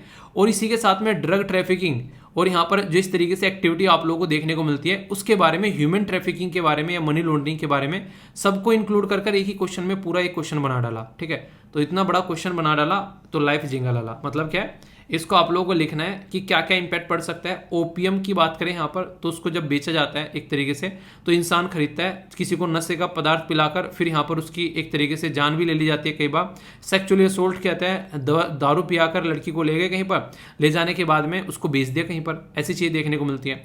तो लड़कियों के लिए खासकर जो यारी दोस्ती में कई बार ना कि हाँ थोड़ा बहुत शराब पी लिया, फिर वो चीज़ें होगी, बहुत गलत चीज़ें हैं। कभी भी अगर आप लोगों को, पहली बात तो शराब वगैरह कभी इनको टच नहीं करना है, पर फिर भी लग रहा है कि जिंदगी में एक बार चख के देख लेनी है, तो अपने घर पर बैठकर अपने घर पर ही अपने भाई के साथ में, बहन के साथ में घर पर ही कर लेना जो भी करना है। कभी किसी के साथ में बाहर जाकर ये चीज़ मत करना, भूल कर भी बहुत बुरी कंडीशन देखने को मिलेगी। आज की डेट में भी आंसर राइटिंग ग्रुप में बहुत सारे बच्चे आंसर लिखते हैं। सारी लड़की डेली मैसेज करती हैं कि सर जैसे ही वहाँ पर आंसर पोस्ट करते हैं तो कई बार उल्टे सीधे मैसेज आने लगते हैं। तुरंत उस इंसान को ब्लॉक करना है, और ब्लॉक करने के बाद में आप लोग मेरे पास में भी मेल कर सकते हो कि सर इस इंसान को आप भी ब्लॉक कर दीजिए, ताकि ग्रुप में से उस गंदगी को निकाल कर फेंका जा सके। ठीक है, नेगेटिव थॉट्स डालेंगे आप लोगों के माइंड में, उल्टी सीधी बातें बोलेंगे, तो ऐसे इंसान को तुरंत ब्लॉक मारना है। आगे बात करने की जरूरत ही नहीं है 1 मिनट के लिए भी, ये बात आप लोग ध्यान रखिएगा। ठीक है, यहाँ तक चीज समझ में आ गई। ह्यूमन ट्रैफिकिंग जो है वो कहाँ पर मेंशन की गई है कॉन्स्टिट्यूशन के अंदर में, अगर आप लोग बात करें तो आर्टिकल 22, आर्टिकल 23, आर्टिकल 24, आर्टिकल 25। तो सही आंसर क्या है बताने की जरूरत है मुझे? चलिए अब नहीं बता रहा हूँ मैं, क्योंकि डिटेल में भी पढ़ा है यार। अभी हम भी आंसर बताऊंगा तो क्या मतलब रह गया। ठीक है, तो कैसा लगा पूरा आर्टिकल जरूर बताना। और यहाँ से क्वेश्चन भी आप लोगों से बन सकता है, क्योंकि एक स्कीम भी है जो कि होम मिनिस्ट्री के अंडर में आती है, तो वो भी मैंने डिटेल में आप लोगों को पढ़ा दी। तो कोई भी कंफ्यूजन हो तो उसको दूर करना है आप लोगों को, और सारी की सारी पीपीटी जो इंपॉर्टेंट होती है सारी स्लाइड के अंदर आप लोगों को मिल जाती है। और ये क्वेश्चन भी हो गया अब तो आप लोगों का। पूरा टॉपिक कैसे लगा फीडबैक जरूर देना, 1 सेकंड लगती है फीडबैक, कोशिश करो यार। इतने सारे लोग वीडियो देख रहे हो, फीडबैक ओनली 4 से 5 हज़ार लोग देते हैं। ठीक है, 6-7 हो जाते हैं मैक्सिमम। एटलीस्ट कोशिश करो कि 1/4 तो करो। अगर आप लोग देख तरीके से 1 लाख लोग देख रहे हैं, ठीक है, तो 25,000 लोग तो कम से कम फीडबैक दो कम से कम। तो इस तरीके से एटलीस्ट मतलब इतना तो कम से कम यार होना चाहिए ना। पर लेकिन आप लोग पता नहीं 1 सेकंड के काम में भी आप लोगों को दिक्कत होती है, क्या ही चलता है आप लोगों के दिमाग में पता नहीं। चलिए जो भी है, पर लेकिन ये पार्टिसिपेट जरूर किया करो, एटलीस्ट आंसर तो दिया करो कम से कम क्वेश्चनों का, ये तो आपके फायदे के लिए है, ठीक है। मैं आप लोगों से पूछने लगूँ कि लॉकडाउन के नुकसान क्या थे, तो 1000 नुकसान आप लोग बता दोगे। सर उसकी वजह से इकोनॉमी डाउन हो गई, लोगों की जॉब चली गई, व्यापार बिल्कुल ठप हो गए, भूखे मर गए, बहुत सारी लोगों की जान भी चली गई यहाँ पर, किसी को ऑक्सीजन नहीं मिली, किसी को दवाइयाँ नहीं मिली, प्रेग्नेंट वुमेन बीमार परेशान यहाँ पर रही, दुनिया भर की आप लोगों के माइंड में नेगेटिव चीज़ें रहेंगी लॉकडाउन के लिए। पर लेकिन आप लोगों को मैं बोलूँ कि लॉकडाउन के क्या पॉजिटिव चीज़ें भी थी, तो आप लोगों को थोड़ा सा अपने दिमाग पर जोर डालना पड़ेगा पॉजिटिव चीज़ें सोचने के लिए। तो यहाँ में से बहुत सारी पॉजिटिव चीज़ें भी थी, उसमें से कुछ पॉजिटिव चीज़ें मैं आप लोगों को यहाँ पर बताऊंगा, जो कि यहाँ पर आप लोगों को देखने को मिली राइनोज के बारे में। ये बताया जा रहा है कि लॉकडाउन के टाइम पर यहाँ पर कहीं ना कहीं जो पोचिंग होती थी, यानी कि इनकी सींग काट कर ले जाना और ये जो चीज़ें देखने को मिलती थी, अफ्रीका के अंदर में इसका रेट जो है वो काफ़ी कम हो गया। इनकी संख्या जो है जो एक तरीके से घट रही थी, वो भी थोड़ी सही डायरेक्शन में चली। खासकर पोचिंग इलीगल तरीके से जो यहाँ पर इनके साथ में जो काम किया जाता था वो यहाँ पर काफ़ी कम हुआ। यानी कि 5.3% टोटल पॉपुलेशन जो आप लोगों को देखने को मिलती है वो नॉर्मली राइनोज की जो पोचिंग रेट है अफ्रीका ने डिक्लाइन हुआ यहाँ पर 5.3 टोटल अगर बात करें ऑफ द पॉपुलेशन तो 2.3, यानी कि लगभग आधा हो गया। आप लोग इससे अंदाजा लगा सकते हैं। वैसे अगर लॉकडाउन के कुछ और फायदे आप लोगों से कोई पूछे तो आप लोग देखते हैं कि पोल्यूशन जो है वो काफ़ी कम हुआ। खासकर रोड के ऊपर जो एक्सीडेंट होते हैं वो काफ़ी कम आप लोगों को यहाँ पर देखने को मिले। इसी के साथ में आप लोग बोल सकते हैं जो कि एक सबसे बड़ी प्रॉब्लम यहाँ पर देखने को मिलती थी कि बाहर से हम लोग जो ऑयल इंपोर्ट करते थे, क्योंकि सड़कों पर गाड़ियाँ नहीं चली थी, तो ऑयल का इंपोर्ट भी आप लोग काफ़ी कम यहाँ पर देखने को मिला। जो बहुत सारे काफ़ी लंबे समय से जो लोग एक दूसरे से मिल नहीं पा रहे थे वो भी एक दूसरे से मिले यहाँ पर। ऑक्सीजन का जो भाव है वो लोगों को समझ में आ गया। इसी के साथ में बहुत सारे ऐसे पॉजिटिव लेसन भी, बहुत सारी पॉजिटिव स्टोरी यहाँ पर सामने निकल कर आई। तो ऐसा नहीं है कि नेगेटिव ही चीज़ें हैं, हर सिक्के के दो पहलू हैं। वहीं से ही कई सारे ऐसे स्टार्टअप हमारे देश में निकल कर आए जो कि आज की डेट में यूनिकॉर्न स्टार्टअप बने हुए बैठे हैं और कई सारे लोगों को एम्प्लॉयमेंट यानी कि रोजगार भी यहाँ पर दे रहे हैं। तो ऐसी भी चीज़ें आप लोगों को देखने को मिली। तो हर चीज़ों को अच्छी और बुरे नज़रों से देखना है आप लोगों को, एक एंगल देखकर नहीं चलना है। अगर एक एंगल से चलोगे तो फिर एग्जाम जो है वो यूपीएससी तो नहीं खासकर आप लोग बना पाओगे, क्योंकि वो कहता है कि चारों डायमेंशन आप लोगों को देखनी है, ठीक है। तो अभी जो रिपोर्ट है यहाँ पर, उस रिपोर्ट के चलते मैं आप लोगों से कुछ बातें करने वाला हूँ जिसमें कई सारी बातें आप लोगों को जानने को मिलेगी।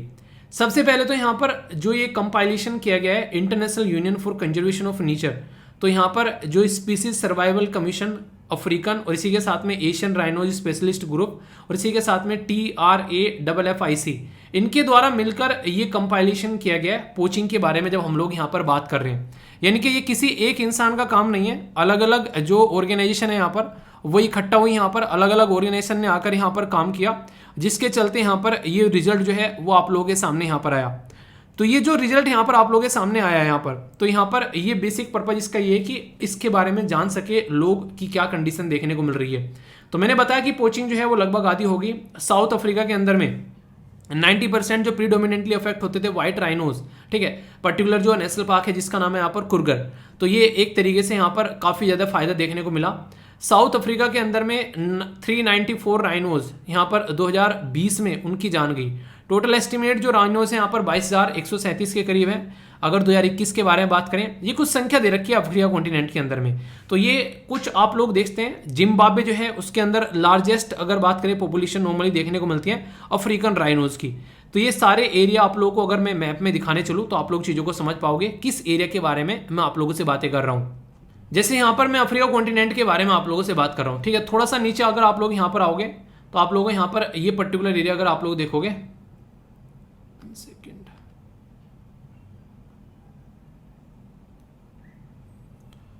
एक सेकेंड बस रुको, ये अपडेट हो रहा है खुल जा सिम, ये खुल क्यों नहीं देश ही नहीं दिखा रहा है, तो इसको हो क्या गया है। खुल जा भैया, एक सेकंड देखते हैं। ये यहाँ पर आप लोग देखते हैं जैसे यहाँ पर साउथ अफ्रीका हो गया, पता नहीं ये अपडेट नहीं कर पा रहा है थोड़ा ढंग से। ये देखो कहीं पर भी अभी कंट्री नहीं दिखा रहा है, इसको पता नहीं क्या प्रॉब्लम हो गई अभी। इंटरनेट की कुछ प्रॉब्लम लग रही है मुझे, ठीक है। तो यहाँ पर अलग अलग जो एरिया है वहाँ पर अलग अलग तरीके से आप लोगों को दिक्कतें देखने को मिल रही है। मैंने अभी आप लोगों से साउथ अफ्रीका के बारे में बात करी, तो ये पर्टिकुलर साउथ अफ्रीका हो गया। इसी के साथ में जिम्बाब्वे के अंदर भी सेम प्रॉब्लम देखने को मिलती है, ठीक है।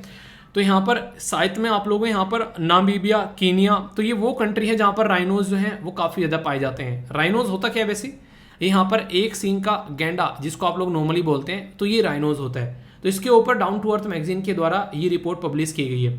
वैसे राइनोज के बारे में अगर बात करें तो इनको अलग अलग कैटेगरी में डाला जाता है, जैसे ब्लैक राइनोज हो गए, व्हाइट राइनोज हो गए, ठीक है। इसी के साथ में ग्रेट वन हॉर्न राइनोज हो गए, सुमेत्रन जो राइनोज आप लोगों को यहाँ पर देखने को मिलते हैं। इसी के साथ में जावन राइनोज आप लोगों को देखने को मिलते हैं। तो ये 5 कैटेगरी कम से कम आप लोगों को यहाँ पर पता होना चाहिए, ठीक है। इनको कंपेयर करने के लिए भी कई बार पूछ लिया जाता है। जैसे कि बात करें तो इनके साइंटिफिक नेम, कहाँ पर ये पाए जाते हैं, और प्रोटेक्शन का स्टेटस क्या है यहाँ पर, ये काफ़ी इंपॉर्टेंट है। जैसे कि यहाँ पर ये ब्लैक राइनो जो है ये आप लोगों को देखने को मिलेंगे, ये क्रिटिकली इंडेंजर्ड है। वाइट राइनो जो है नियरली थ्रेटन्ड है। इसी के साथ में यहाँ पर ये वाले जो आप लोगों को देखने को मिलेंगे ये वनरेबल की कैटेगरी में आते हैं। सुमित्रन ये क्रिटिकली इंडेंजर्ड की कैटेगरी में आते हैं। और यहाँ पर ये जो बात करें जावियन, ये भी आप लोगों को देखने को मिलेंगे इस पर्टिकुलर कैटेगरी में। ये यहाँ पर कहाँ पर पाए जाते हैं थोड़ा सा आप लोग याद रखते हैं। ये आप लोगों से अलग अलग स्लाइड में इसीलिए मैंने आप लोगों को प्रोवाइड करा दिए ताकि इसको आप लोग दिक्कत में ना देख सके। Greater one horn rhinos India और नेपाल के अंदर देखने को मिलते हैं, तो ये वनरेबल की कैटेगरी में। इसके ऊपर आप लोग थोड़ा सा स्टार भी लगा सकते हैं, ठीक है, क्योंकि क्वेश्चन कई बार बन जाते हैं, तो आप लोगों को पता होना चाहिए नॉर्मली। ये सवाना वाला जो रीजन है खासकर व्हाइट राइनोज का, ये अफ्रीका के अंदर आप लोगों को यहाँ पर देखने को मिलते हैं। और ब्लैक राइनोज जो है इनका हैबिटाट भी आप लोगों को कुछ ऐसे ही यहाँ पर जो सवाना वाला रीजन, तो इसमें आप लोगों को यहाँ पर देखने को मिलता है। तो यानी कि ये अलग अलग स्लाइड का देने का पर्पज मेरा ये है ताकि आप लोग इसके बारे में हल्का सा कम से कम आइडिया रख सकें। कुछ यहाँ पर भी एक स्लाइड आप लोगों के लिए प्रोवाइड करा दी है, एक सिंगल स्लाइड में आप लोगों के सामने यहाँ पर चीजें हैं। राइनोज डिस्ट्रीब्यूशन ये तो मैंने आप लोगों को ऑल ओवर वर्ल्ड में बताया। और ग्रेट वन हॉर्न राइनोज, इसको इंडियन राइनोज के नाम से भी हम लोग जानते हैं। ये राइनो जो है उत्तर प्रदेश के अंदर में अगर बात करें, उत्तर प्रदेश, इंडिया, पीलीभीत, इसी मतलब ये अलग अलग एरिया हैं। अगर आप लोग बात करें जैसे यूपी हो गया, इसी के साथ में यूपी, नेपाल, वेस्ट बंगाल, यहाँ इधर आएंगे तो आप लोगों को ये अलग अलग रीजन आप लोगों को देखने को मिलेंगे। यानी कि हमारी कंट्री में बहुत सारे ऐसे एरिया हैं जहाँ पर राइनोज पाए जाते हैं, तो इसके बारे में आप लोगों को कन्फ्यूजन नहीं होना चाहिए। कई बार क्या रहते हैं यहाँ पर एक देश का तो बात है नहीं, कभी राइनोज यहाँ पर इस देश में है, कभी तो उस देश में चले जा रहे हैं, तो यानी कि एक तरीके से जो बाउंड्री क्रॉस कर भी इधर उधर घूमते हैं, तो उसके चलते भी यहाँ पर अलग अलग कंट्री मिलकर काम करती है। एक्टिव इंगेजमेंट है यहाँ पर इंडिया और नेपाल की, जब इनको प्रोटेक्ट करने के बारे में बात करते हैं। नेशनल राइनोज जो कंजर्वेशन स्ट्रेटजी है वो किसके द्वारा बनाई जाती है, वो ministry of environment, forest and climate change के द्वारा 2019 में ये वर्ल्ड राइनोज डे वाले दिन यहाँ पर बनाएगी। आप लोगों को बताना है वर्ल्ड राइनोज डे जो है वो किस दिन सेलिब्रेट किया जाता है। 5 ऑब्जेक्टिव यहाँ पर इसके रखे गए। कैसे स्ट्रेंथन करना है प्रोटेक्शन, डिस्ट्रीब्यूशन रेंज क्या होनी चाहिए, रिसर्च और मॉनिटरिंग करनी है, एडुकेट जो सस्टेनेबल फंडिंग यहाँ पर होनी चाहिए, इसके ऊपर फोकस किया गया। इनिशिएटिव जो किया गया यहाँ पर किस तरीके से यहाँ पर एनरिच करना है ग्रासलैंड वाला एरिया जो कि खत्म होता जा रहा है, जिसकी वजह से इनको दिक्कतें देखने को मिलती है। दूसरी कंट्री के साथ मिलकर कैसे काम करना है।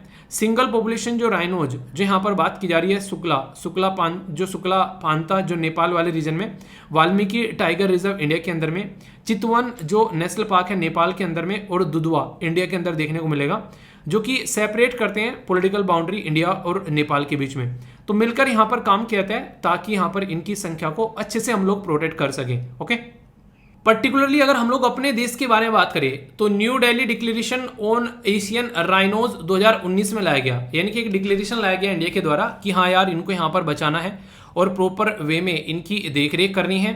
तो यहाँ पर इसके लिए भूटान, नेपाल, इंडोनेशिया और मलेशिया, तो यहाँ पर 3 स्पीसीज पर ध्यान दिया गया। Asian rhinos, great one horn rhinos, तो ये आप लोगों को देखने को मिलेंगे जो कि इंडियन सब कॉन्टिनेंट पर पाए जाते हैं। इनकी हेल्थ के ऊपर काफ़ी ज़्यादा फोकस दिया जा रहा है, क्योंकि अगर कोई बीमारी लगती है तो जैसे अभी जानवरों में आप लोगों को देखने को मिल रही है यहाँ पर जो कई तरह की बीमारी जिसकी वजह से कई सारे जानवरों की जान जा रही है, तो ऐसे अगर यहाँ पर जानवरों से बीमारी इंसानों में फैलनी स्टार्ट होगी तो ये एक अलग से प्रॉब्लम क्रिएट कर सकती है। इसी के चलते यहाँ पर कोलैबोरेट किया जा रहा है, फोरेंसिक पर्पज के लिए इन्वेस्टिगेट किया जा रहा है ट्रांस बाउंड्री, अगर यहाँ पर किस तरीके से राइनो जो है वो जा रहे हैं और कैसे उनको प्रोटेक्शन मिल रही है।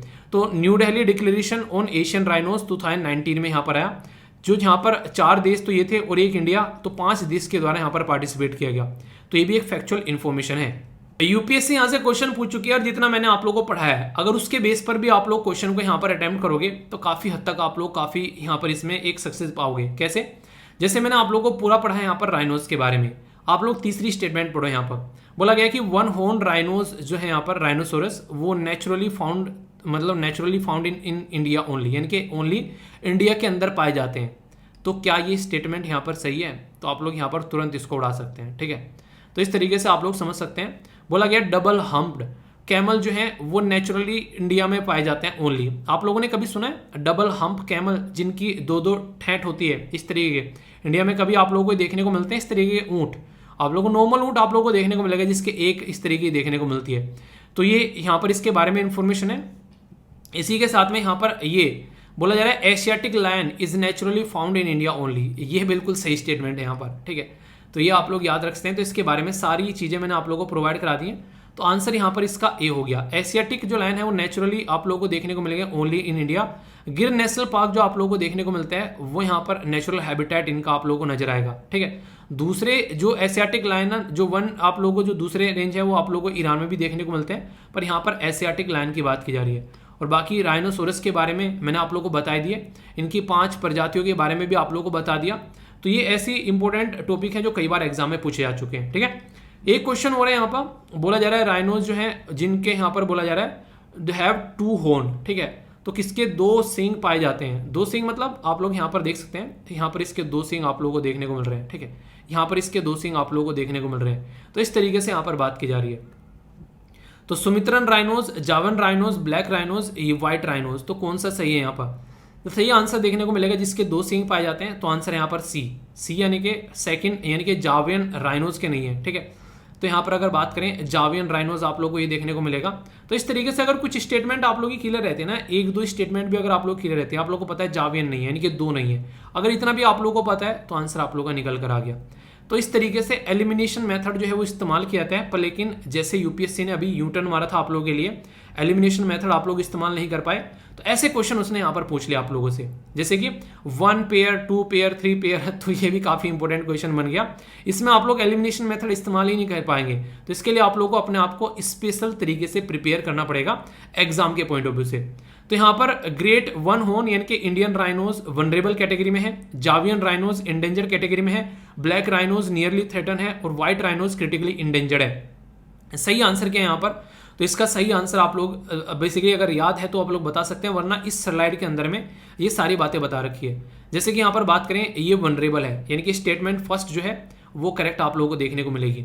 दूसरा बोला गया जावियन राइनोज, जावियन राइनोज क्रिटिकली इंडेंजर्ड है, यहाँ पर क्या बोला गया? ओनली इंडेंजर्ड है, तो सेकंड स्टेटमेंट यहाँ पर गलत हो गई। ठीक है, इसी के साथ में यहाँ पर अगर बात करें नेक्स्ट क्या है यहाँ पर ब्लैक राइनोज, एक सेकेंड यार। ठीक है, तो यहाँ पर ये ब्लैक राइनोज क्या है यहाँ पर, ये क्रिटिकली इंडेंजर्ड आप लोगों को देखने को मिलेगा। ठीक है, यहाँ पर नियरली थ्रेटन बोल दिया तो ये भी गलत हो गई। तो इस तरीके से आप लोग यहाँ पर मैच कर देख सकते हैं। व्हाइट राइनोज जो है यहाँ पर ये नियरली थ्रेटन कैटेगरी में आप लोगों को देखने को मिलेगा, इसको क्रिटिकली इंडेंजर्ड बोल दिया। तो तीनों की तीनों स्टेटमेंट गलत हो गई, ओनली 1 पेयर सही है, तो आंसर यहाँ पर इसका ए हो गया। तो यूपीएससी आप लोगों से ऐसे क्वेश्चन बड़ी फ्रीक्वेंटली पूछ रही है, तो टॉपिक को इस तरीके से तैयार करना है कि एटलीस्ट कोई आप लोगों को वहां पर पिछाड़ ना सके। तो ये बात आप लोग ध्यान रखिएगा। ठीक है, new Delhi declaration on Asian rhinos 2019 collaborate with which of the following country. तो बड़ा ही इंटरेस्टिंग क्वेश्चन है यहाँ पर, भूटान, नेपाल, म्यांमार और इसी के साथ में मलेशिया। तो सही आंसर क्या है यहाँ पर? मैंने अभी आप लोगों को यहाँ पर बताया, तो इसमें आप लोगों ने ध्यान दिया होगा मैंने कहीं पर भी म्यांमार का नाम आप लोगों को नहीं बताया। ठीक है, आप लोग यहाँ पर भी देख सकते हैं, भूटान बताया, नेपाल, इंडोनेशिया और मलेशिया बताया, म्यांमार इसके अंदर नहीं था। तो यहाँ पर इस तरीके से समझ सकते हैं। तो जैसे ही म्यांमार कटा तो इसका मतलब ये कट गया, तीसरा कट गया, और जैसे ही तीसरा कट गया तो आंसर आप लोगों के सामने सी आ गया निकलकर। टॉपिक को अब आप लोगों को क्या हुआ, आप लोग टॉपिक को समझ गए पूरा। ठीक है, टॉपिक के अंदर क्या क्या बातें वो सारी मैंने आप लोगों को एक्सप्लेन कर दी एक एक कर यहाँ पर। इसी के साथ में शॉर्ट फॉर्म में भी आप लोग कुछ डेटा प्रोवाइड करा दिया। यूपीएससी में जो क्वेश्चन था वो आप लोगों को अटेम्प्ट करा दिया। इसी के साथ में अलग से भी क्वेश्चन आप लोगों के लिए प्रोवाइड करा दिए। अब टॉपिक आप लोगों को यहाँ से इस टॉपिक से इससे बाहर क्वेश्चन, यहाँ पर इससे बाहर कोई चीज आप लोग कभी देखने को नहीं मिलेगी। और अगर आएगा भी कोई क्वेश्चन तो इतना डेटा है कि इसकी हेल्प से आप लोग उसको सोल्व कर सकते हो। इवन आप लोगों से बोला जाए तो आप लोग उसको एलिमिनेशन मेथड से आसानी से क्वेश्चन को सोल्व कर सकते हो, है कि नहीं? तो टॉपिक को यार इस तरीके से तैयार करना है जैसे यहाँ पर आप लोगों को कराया गया है। इस तरीके से अगर तैयार करके चलोगे तो एग्जाम जो है वो आप लोगों की मुट्ठी में होगा। फिर मत बोलना क्वेश्चन यहाँ से आ गया, भाई साहब बिल्कुल सारी चीज़ें आप लोगों को अच्छे से पढ़ाई जाएगी, बस आप लोगों को थोड़ा सा रिविजन साथ में करते रहना है, ठीक है। ये एक एक्सरसाइज हो रही है अभी जिसमें इंडिया और चाइना दोनों पार्टिसिपेट करेंगे, तो ये भी एक काफ़ी बड़ी बात है। इंडिया और चाइना की नेवी आमने सामने आएंगी और ये भी रसिया में जाकर दोनों पार्टिसिपेट करेंगे, ठीक है। तो डिफेंस के पॉइंट ऑफ व्यू से देख सकते हैं आप लोग यहाँ पर, ये द हिंदू के अंदर कवर किया गया आर्टिकल काफ़ी डिटेल में। तो यहाँ पर इंडियन नेवी की जो गोरखा राइफल है वो पार्टिसिपेट कर रही है यहाँ पर, ठीक है। तो वो तक एक्सरसाइज के अंदर में, तो ये इंपॉर्टेंट बन जाती है आप लोगों को डिफेंस के पॉइंट ऑफ व्यू से। और चाइना की जो पीपल्स लिबरेशन आर्मी है वो भी यहाँ पर पार्टिसिपेट कर रही है, ठीक है। ये जो मिलिट्री एक्सरसाइज है यहाँ पर, ये रसिया के द्वारा होस्ट की जा रही है यहाँ पर। इसका बेसिक पर्पज ये रहता है कि कैसे हम लोग जो फ्रेंडली कंट्री हैं, हालांकि चाइना के साथ में हमारी यारी है नहीं है, ठीक है, रसिया के साथ में है तो हम लोग यारी में चले जा रहे हैं, वरना कोई मतलब बैठता नहीं है। तो वेरियस सिक्योरिटी थ्रेट है, उसको कैसे कंसर करना है। पार्टिसिपेटिंग कंट्री कौन सी है वैसे? India, China, Belarus, Mongolia, Tajikistan, मतलब रसिया के दोस्त हैं आप लोग, ऐसा बोल सकते हैं। तो उनको मिलाकर ही एक्सरसाइज कर रहे हैं। तो इसके बारे में कुछ और इन्फॉर्मेशन अगर एक्सरसाइज के बारे में कोई पूछे, चाइना और रसिया के साथ में एक्सरसाइज कौन कौन सी है हमारी, तो याद रखिएगा हैंड इन हैंड। चाइना को तो हाथ देकर, मतलब यानी एक तरीके से हैंड इन हैंड, उसको हाथ देकर हाथ झटक देना चाहिए, उसका ऐसी हरकतें हो रखी हैं। टेररिज्म को काउंटर करने के लिए है, पर लेकिन रियलिटी में पाकिस्तान के जितने भी टेररिस्ट हैं उनको ये एक तरीके से उन्हें कहते हैं कि जो ब्लैक लिस्ट में डालने ही नहीं देता है, तुरंत उसको वीटो कर देता है, ऐसी हरकत है इसकी। रसिया जो है, रसिया के साथ में इंदिरा एक्सरसाइज है यहाँ पर, जो ट्राई सर्विस एक्सरसाइज है और 2017 में स्टार्ट की गई, यानी कि इंडियन नेवी, आर्मी और एयरफोर्स सब यहाँ पर पार्टिसिपेट करते हैं, तो ये याद रखिएगा। इसी के साथ में TSENTR ये एक्सरसाइज आप लोगों को देखने को मिलती है, जो कि रसिया की आर्म फोर्स की एनुअल एक्सरसाइज है यहाँ पर। इसी के साथ में ZAPD ये एक्सरसाइज है यहाँ पर, जिसमें इंडिया, चाइना, रसिया और पाकिस्तान भी पार्टिसिपेट करते हैं अगेंस्ट टेररिस्ट। यहाँ इंटरेस्टिंग है, अगेंस्ट टेररिस्ट, और पाकिस्तान भी है इसमें, ठीक है। ये ऐसी ऐसी चीज़ें होती है ना, कई बार हंसने के लिए मजबूर कर देती है तो आप लोग यहाँ पर समझ सकते हैं, ओके। कई सारी छोटी छोटी ऐसी चीज़ें होती हैं जो अक्सर आप लोगों से चीज़ें पूछ ली जाती हैं। तो आसानी से यहाँ से क्वेश्चन पूछा जा सकता है डिफेंस एक्सरसाइज के बारे में कि बताओ किसके साथ में है यहाँ पर, या फिर इस एक्सरसाइज के बारे में, या फिर ट्राई सर्विस एक्सरसाइज किस कंट्री के साथ में है हमारी। तो बड़ा ही बेसिक सा क्वेश्चन आप लोगों का बन जाएगा, ठीक है। तो बेसिक इन्फॉर्मेशन है, कन्फ्यूजन नहीं होना चाहिए। अच्छा, सही से ही बताना कितने ऐसे लोग हैं जिनको सड़कों पर जब कुत्ते चलते हैं, एक तरीके से नहीं, कई सारे कुत्ते आप लोग को देखने को मिल जाते हैं, तो यहाँ पर कितनों को डर लगता है उनसे रिलेटिव में, ठीक है। एक दोस्त था मेरा, एक दिन बैठे बैठे वैसे ही बातें कर रहे थे, दोस्त का मतलब गाँव का था तो ऐसे ही बातें कर रहे थे, पीछे से आते हैं कुत्ता आगे, 2-3 कुत्ते आगे भौंकते हुए आपस में। ऐसा भी तो रहता है ना कि एक कुत्ता है, मोहल्ले में कोई नया कुत्ता आ गया, तो आज के टाइम में इंसानों की भी वही हरकतें हो रखी हैं, और आने वाले टाइम में आप लोगों को ये देखने को भी मिलेगी। जीनोफोबिया बोलते हैं कि एक तरीके से अनजान इंसान से डर, इनको भी जीनोफोबिया है, अनजान कुत्तों से डर। एक कुत्ता नहीं चाहता कि उसके एरिया में कोई दूसरा कुत्ता है तो बोला कि, मैंने बोला कुत्ते से डर लगता है, कुत्ता काट लेगा, तो कह रहा कुत्तों से डर नहीं लगता भाई। मैंने कहा फिर? कह रहा इसके दांतों से डर लगता है तो वही बातें हैं। तो कई बार आप लोगों ने देखा होगा, बहुत बड़ी प्रॉब्लम क्रिएट कर रहे हैं आज के डेट में सोसाइटी में अगर बात करें, और लोग पालते भी हैं। सबसे अच्छा पेट भी आप लोगों को कुत्ता ही देखने को मिलेगा, ठीक है। तो इसलिए ज़रूरी है कि एक तरीके से इसके बारे में अवेयरनेस फैलाई जाए। अभी एनिमल बर्थ कंट्रोल रूल के बारे में बात की जा रही है, तो ये क्या है, इसके बारे में अगर थोड़ी सी बात की जाए तो सेंटर के द्वारा भी प्रपोज किया गया रूल, ताकि कंट्रोल की जा सके स्ट्रीट डॉग की पॉपुलेशन, यानी कि गलियों में जो कुत्ते देखने को मिलते हैं आज के डेट में, इतनी संख्या इनकी बढ़ गई है जिसकी कुछ हद नहीं है। तो इसके चलते एक रूल है 2001 का, उसको अमेंड किया जाएगा और डिफाइन की जाएगी रेस्पॉन्सिबिलिटीज किसकी, जो कि लोकल एरिया पर, डिफरेंट लेवल एरिया पर जो काम कर रहे हैं, ताकि इनकी वैसे भी ध्यान रखा जाए। ऐसे नहीं कि इनको मार के भगाना है, तो उनका वैसे भी ध्यान रखना है, और वैसे भी इनके बारे में थोड़ा सा सोचना है। आप लोगों के साथ में पिक्चर शेयर करूंगा। एक्चुअली क्या था, हमारे घर पे कुतिया आया करती थी, मतलब काफ़ी लंबे समय से, 3-4 साल से वो कुतिया घर पे ही रहती थी। तो क्या हुआ था, अभी उसके यहाँ ना जो नीचे वाला पोर्शन होता है यहाँ पे, ठीक है, तो यहाँ पे उसका पोर्शन जो है वो एक तरीके से बहुत ही काला काला हो गया और लटक गया, ठीक है। तो उसको क्या हुआ, मतलब उसको कैंसर हो गया। तो फिर उसको डॉक्टर को दिखाया, उसको ऑपरेशन करवाया, ठीक है। तो अभी जो है वो बिल्कुल ठीक है, ठीक है। तो यानी कि चाहता तो मतलब उसको कुछ ऐसा ऑपरेशन कराने की जरूरत नहीं थी, चाहते तो मैं कि हाँ ठीक है मर जाएगी कोई बात नहीं है, पर लेकिन यार एक इमोशनल जब कनेक्शन होता है ना, तब चीज़ें होती है। मेरे मोबाइल में पिक्चर पड़ी है, मैंने कई बार सोचा शेयर करूँ, पर लेकिन अब याद आ गया आज, तो कोई नहीं, मन करेगा तो कभी शेयर कर दूंगा आप लोगों के साथ में। क्योंकि उस टाइम पे जब पहले उसका मैंने देखा उसको फर्स्ट टाइम, तो मेरे अंदर ऐसा मतलब एक तरीके से लगा, मैंने कहा यार ये क्या हो रखा है, ठीक है। तो फिर मैंने बोला, मैंने कहा इसका कुछ इलाज किया जा सकता है क्या? तो 2-3 लोग थे मोहल्ले के, तो उनको बोला, मैंने कहा ठीक है यार करो, जो भी होगा खर्चा वर्चा देख लेंगे, आप इसका वो करवा दो, ठीक है, ऑपरेशन वगैरह। क्योंकि एक तरीके से सबसे बड़ी प्रॉब्लम ये थी कि ऑपरेशन हो जाएगा तो ठीक हो जाएगी। अभी वो बिल्कुल ठीक है, और सबसे अच्छी बात रहती है मैं मम्मी के पास में बहुत रहती है, तो वो एक तरीके से कनेक्शन बन जाता है घर में यार। जैसे गाय भैंस या कुत्ते जो भी होते हैं, इंसानों का कनेक्शन बड़ा अच्छा रहता है उनके साथ में, ठीक है, एक इमोशनल टच होता है, ऐसा लगता है घर का ही इंसान है। अभी बिल्ली है, 2-3 बिल्ली के बच्चे रहते हैं, वैसे हाथ में नहीं आएंगे, पर लेकिन जैसे ही खाना खाने आते हैं तुरंत आके बैठ जाते हैं, तो मम्मी उनको दूध पिलाती रहती है, रोटी खिलाती रहती है, तो ये चीज़ें देखने को मिलती हैं। तो ये रियलिटी में कनेक्टिविटी होती है, ठीक है। पर लेकिन ये भी है कि एक तरीके से संख्या अगर ज़्यादा हो जाए और लोगों को काटने लगे, तो उसका भी फिर सॉल्यूशन करना है, तो उसी के ऊपर काम किया जा रहा है। किस किस के घर में आप लोगों ने कुत्ते पाल रखे हैं, किसी ने कोई जानवर पाल रखा है, आप लोगों ने देखा होगा, बताइएगा येस या फिर नो। तो आप लोगों ने देखा होगा क्या कनेक्टिविटी हो जाती है। नेशनल एक्शन प्लान फॉर जो डॉग मेडिके इनके तरीके से, तो एक नहीं, एक तरीके से इनके बारे में ध्यान रखना, क्योंकि एक दवाइयाँ भी जरूरी है, जैसे कि रेबीज जैसी बीमारी हो जाती है, ठीक है। तो इसी के साथ में मेडिटेट करना भी जरूरी है, उनको इंजेक्शन वगैरह लगाना।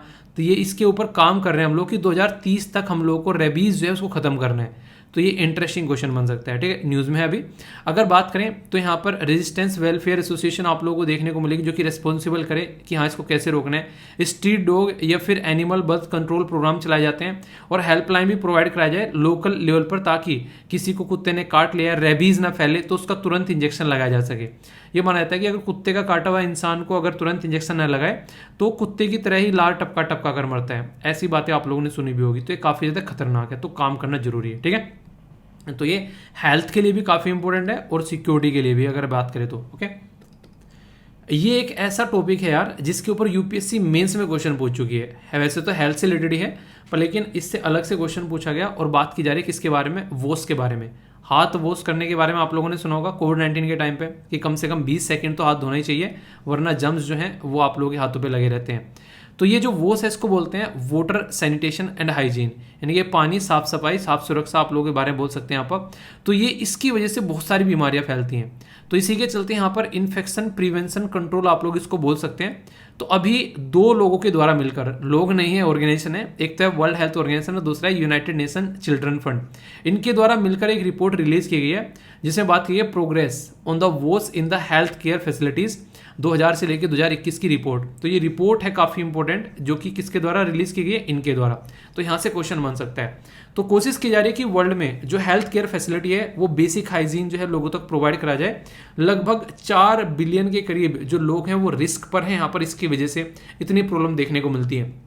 कई बार जो चीज़ें आप लोगों को छोटी छोटी लगती है ना, वो अपने आप में बहुत बड़ी होती है, तो उनके ऊपर अगर काम ना करे इंसान तो बहुत सारी प्रॉब्लम देखने को मिल जाती है, जिनमें से एक प्रॉब्लम ये भी आप लोगों के सामने है। इसी के साथ में lack of potential infection prevention अगर देखने की बात करें यहाँ पर, तो प्रेग्नेंट वुमेन, न्यूबॉर्न बेबी, जो चाइल्ड हेल्थ है, जो चिल्ड्रन बच्चा उसके ऊपर, या फिर कोई बुजुर्ग है, उनको काफ़ी ज़्यादा प्रॉब्लम फेस करनी पड़ती है यहाँ पर। तो यानी कि साफ सफाई जो है वो कई सारी बीमारियों को आपसे बचाती है, और अगर साफ सफाई नहीं रखते तो कई सारी बीमारियों को न्योता भी देती है वो। तो अनहाइजेनिक हेल्थ केयर जो फैसिलिटीज़ होती हैं वो भी बीमारी और ज़्यादा ट्रांसमिट करती है। किसी ने एक इंजेक्शन लगाया, उस इंसान को एड्स की बीमारी थी, वही इंजेक्शन उठा के दूसरे को ठूस दिया, ठीक है, तो उससे क्या हुआ, सामने वाले को भी जाकर यहाँ पर भाई साहब एड्स की बीमारी हो जाएगी। देखा ना, अभी साउथ इंडिया में एक केस निकल कर आया था, एक प्रेग्नेंट वुमेन को एक ऐसे इंसान का खून चढ़ा दिया जिसको ऑलरेडी यहाँ पर एड्स की बीमारी थी। सोचो आप लोग यहाँ पर कितनी बड़ी लापरवाही की औरत और बच्चा दोनों की जान जो है वो खतरे में डाल दी यहाँ पर। तो ऐसी सिचुएशन देखने को मिलती है, तो लापरवाही से इंसान को हमेशा बचना चाहिए, वरना ये बहुत बड़ी बड़ी प्रॉब्लम भी क्रिएट यहाँ पर कर देता है। तो ये थी पूरी न्यूज़ जो कि हेल्थ के बारे में, और रिपोर्ट के बारे में जरूर याद रखना। एक डे है जो कि वैसे तो यहाँ पर ये आप लोगों को इसके बारे में हल्का सा आइडिया होना चाहिए, पर लेकिन इसके बाद साथ में कुछ एक्स्ट्रा इन्फॉर्मेशन जुड़ गई है। वैसे डे आता है चला जाता है, कोई मतलब नहीं रहता है कई बार, पर लेकिन जब एक्स्ट्रा इन्फॉर्मेशन जुड़ जाती है तो वो इंपॉर्टेंट हो जाता है और भी ज़्यादा। जैसे कि यहाँ पर अभी डे सेलिब्रेट किया गया इंटरनेशनल वेल सार्क डे। तो जो वेल सार्क डे है यहाँ पर, इसके बारे में जब बात करें तो यहाँ पर save the whale shark campaign चलाया गया, और ये किसके द्वारा चलाया गया, ये चलाया गया कर्नाटका, केरला, लक्षद्वीप, ठीक है। तो यहाँ पर इन सब के द्वारा ये मंगलुरु में यहाँ पर कैंपेन चलाया गया, ताकि इन सब चीज़ों को कंट्रोल किया जा सके, वेल सार्क के ऊपर फोकस दिया जा सके। थीम क्या है, the future of shark, guardian of overseas, ठीक है। यानी कि ये माना जाता है कि जो समुद्र है उसके ये गार्जियन है, यानी कि उसकी सुरक्षा करने वाले हैं सार्क, ऐसा माना जाता है। तो ये काफ़ी इंपॉर्टेंट है यहाँ पर। लार्जेस्ट फिश है अगर अर्थ पर आप लोग बोलो, और ये की स्टोन स्पीसीज की कैटेगरी में आता है, ठीक है। रिनकोंडन टाइपस इनको आप लोग बोल सकते हैं, इनका नाम होता है। की स्टोन स्पीसीज आप लोगों ने बायोलॉजी के अंदर पढ़ा होगा, एनसीईआरटी के अंदर, अगर नहीं पढ़ा है तो थोड़ा सा बता देता हूँ। जैसे अक्सर आप लोगों ने पुराने टाइम पर स्ट्रक्चर देखे कि ऐसे स्ट्रक्चर हुआ करते थे, ये आप लोग कहीं पर जाएंगे, ये जो ऐसे स्ट्रक्चर रहते थे, घर वर हो गया कोई, ठीक है, पुराने टाइम पर ऐसे यहाँ पर, तो यहाँ पर एक ईंट लगी रहती है, ठीक है।